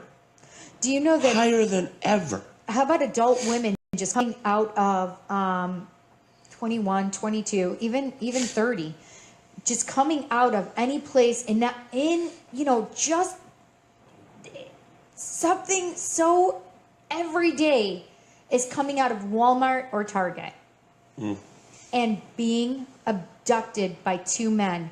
Yeah. Just right here in Webster, there were men trying to, they saw this woman coming out, they were literally waiting, and they were coming up to this woman, and somebody else went over to them to stop whatever was going on. Yeah, but this is scary. It is scary. But there are certain things that it is scary, but what freedoms are you willing to give up to stop it? Exactly, and that's what I'm saying. There are so many things out there that are happening. I don't feel that we have to give up freedoms in order to be safe. I believe the children are our future. Treat them well and let them lead the way. That was good, right? It was good. I believe that when our forefathers sat down and wrote this stuff down for us, it was set for that time period. It really was. I mean, think about... But let's think about this. They were still thinking about the future in some sense there. I mean, do you really want to take the guns away from everybody in their homes? Wait a second. We were talking about guns that were from the 1700s. And that was not to put a gun in every person's hand. It is not a goddamn... Let me have a sharpshooter gun in everybody's goddamn hand. You're talking, yes, I get it, but we don't need this shit. What I'm thinking is, let me use your logic. I want to use her logic for a moment. Go for it. Do you feel like you should have freedom of expression on Obviously, Facebook? I fucking do. Yeah, she does. She does. And listen, when it comes to freedom of expression and being able to speak what I don't have a problem with it. Do I agree with the KKK going out and talking racial slurs to everybody? No, but I will give them what they are afforded in this country. I don't fucking agree with it, obviously, but if I want to be able to say fuck on my radio show, I damn well am going to have that, and I will have to tolerate, which is something that a lot of us do not do, is tolerate, right? Well, wait a minute now. Facebook, they didn't have computers back then. How can you have a right to express yourself on Facebook or on internet radio if they didn't have that back then? I don't think they envisioned you being able to curse on the air. But they believed in 1776. In 1776, they believed that we all had a right to speak and that the government should not stop us from what we had to speak or think or anything else. And that's what it comes down to. The government did not have control of that, and we are not having to listen to the government put us in jail, like many other countries still do to this day. We have the right to speak out publicly of our government. We have that right, and we can still do it. And it doesn't matter about fucking electronic devices, because I can go in the middle of Rochester, New York, and get on a goddamn soapbox and do what I'm doing now, and I don't need this fucking equipment here to do it. No, but you will need a permit. It doesn't matter, though. I could still do it. Right. Well, see, I agree with you. Right. I agree with you. But now my point is, I love it when you get all excited. You're right. They did not envision. They probably did not envision AR-15. Correct. But do I have a right to defend myself against the guy that's already got this? 90 seconds. Oh, yeah, you certainly do. You certainly do, but it doesn't mean that you need to... We don't need these damn guns that are just only meant to kill people. It is, and it's not just to kill one person. It's to take out a goddamn church. Choir. At once. We don't. We need to take out a freaking school. We don't need I'm not them. saying we need them. I'm saying they're already out there. The whole reason that we were given the 60 right to bear arms is so the government didn't control us, not to defend ourselves against our neighbor. This is bullshit, and somebody needs to say it. I don't care, John. If he puts a fucking thing, it says gun control is not about guns, it's about control. Yes, I agree with that, but unfortunately, when lawmakers are being padded and given fucking money by the NRA to give guns to every friggin' person without fucking reason and not enough control. Hold on. You don't need a reason. Just like your freedom of expression, it's protected in our Constitution. That is true, John, but You when have a they're right. not looking at the people and there's not enough of a waiting time and there's not enough, and we're just 10 going to give enough seconds. people everything they want. That's If not you- good. If you take away the guns, the only people Well, that are going to yeah, have you do them have are to the understand outlaws to the begin pushback. with. That's not the truth, John. Absolutely it is. I just believe. Okay, here. Here's the thing. I just want to explain. It's just The getting good, reason right, people Robert? push back so hard against gun control is that, yes, you're absolutely right. People with, maybe there should be a waiting period, but the people that embrace the Not right in to all bear states. arms fear that if they give up that, then it's But I just can go a buy a creep, shotgun. just like wiretapping. Right. Well, I didn't mean to start like this big old thing over here. Because it's not very paranormal. Right, but we were talking about rights, and you know there are so many things out there that we could sit here and do this all night long. You know I could. And you know what I was trying to get to before we exploded with all this was that the basic rights that we have. I think Blog Talk is off, right? It's still going. It just shows that it's off air, but we do still have some rights, and some rights we don't have. And I was trying to make a point that if all of us got together and decided, let's say, we talked about this in the paranormal field, got get one article that everyone uses, it would make things better for us. And I think that's the same with like this whole thing with the government. It's like we follow what is said to us over the airwaves, over YouTube, over Facebook, because we put these other people in control of that. All right, we put these people in office. I just want some of the normal little rights. I just want some rights to be able to still be there when I turn 65. You know, Right. I mean, I want to be able to live in a country where I can believe that the paranormal is going to advance and not sit there and just chase its own tail. That's where I'm at, you know, and it's just, I just did a whole roundabout about all that crap because I don't want to get back into it. But Wes, we have to get out of here. Thank you so much for joining us. And I agree. I loved having you here. We'll have to do this again. I love debating. We'll have to have him back again, and we'll see you in Scarefest. Whether we get a table or not, we'll go down, and we're gonna have a good time either way. And, but thank you everybody for watching us here. Wes, thank you again for stopping by, and Cindy.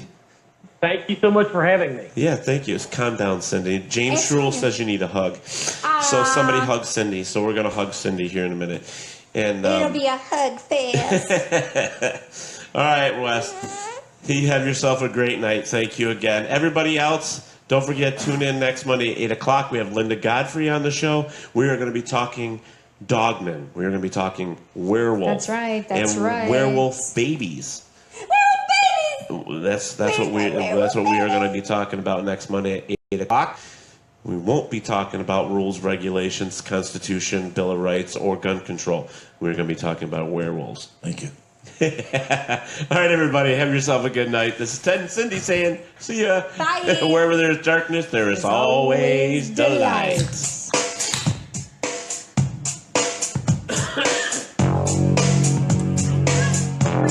You've been listening to Paranormal Talk right here on Paratalkradio.com. Catch us again next Monday at 8 p.m. Eastern and 7 p.m. Central, where we will bring you another fantastic guest. Thank you again to our sponsors and J. Wolf Productions. Be safe, be good, Until next time, remember, wherever there is darkness, there is always delight. ParatalkRadio.com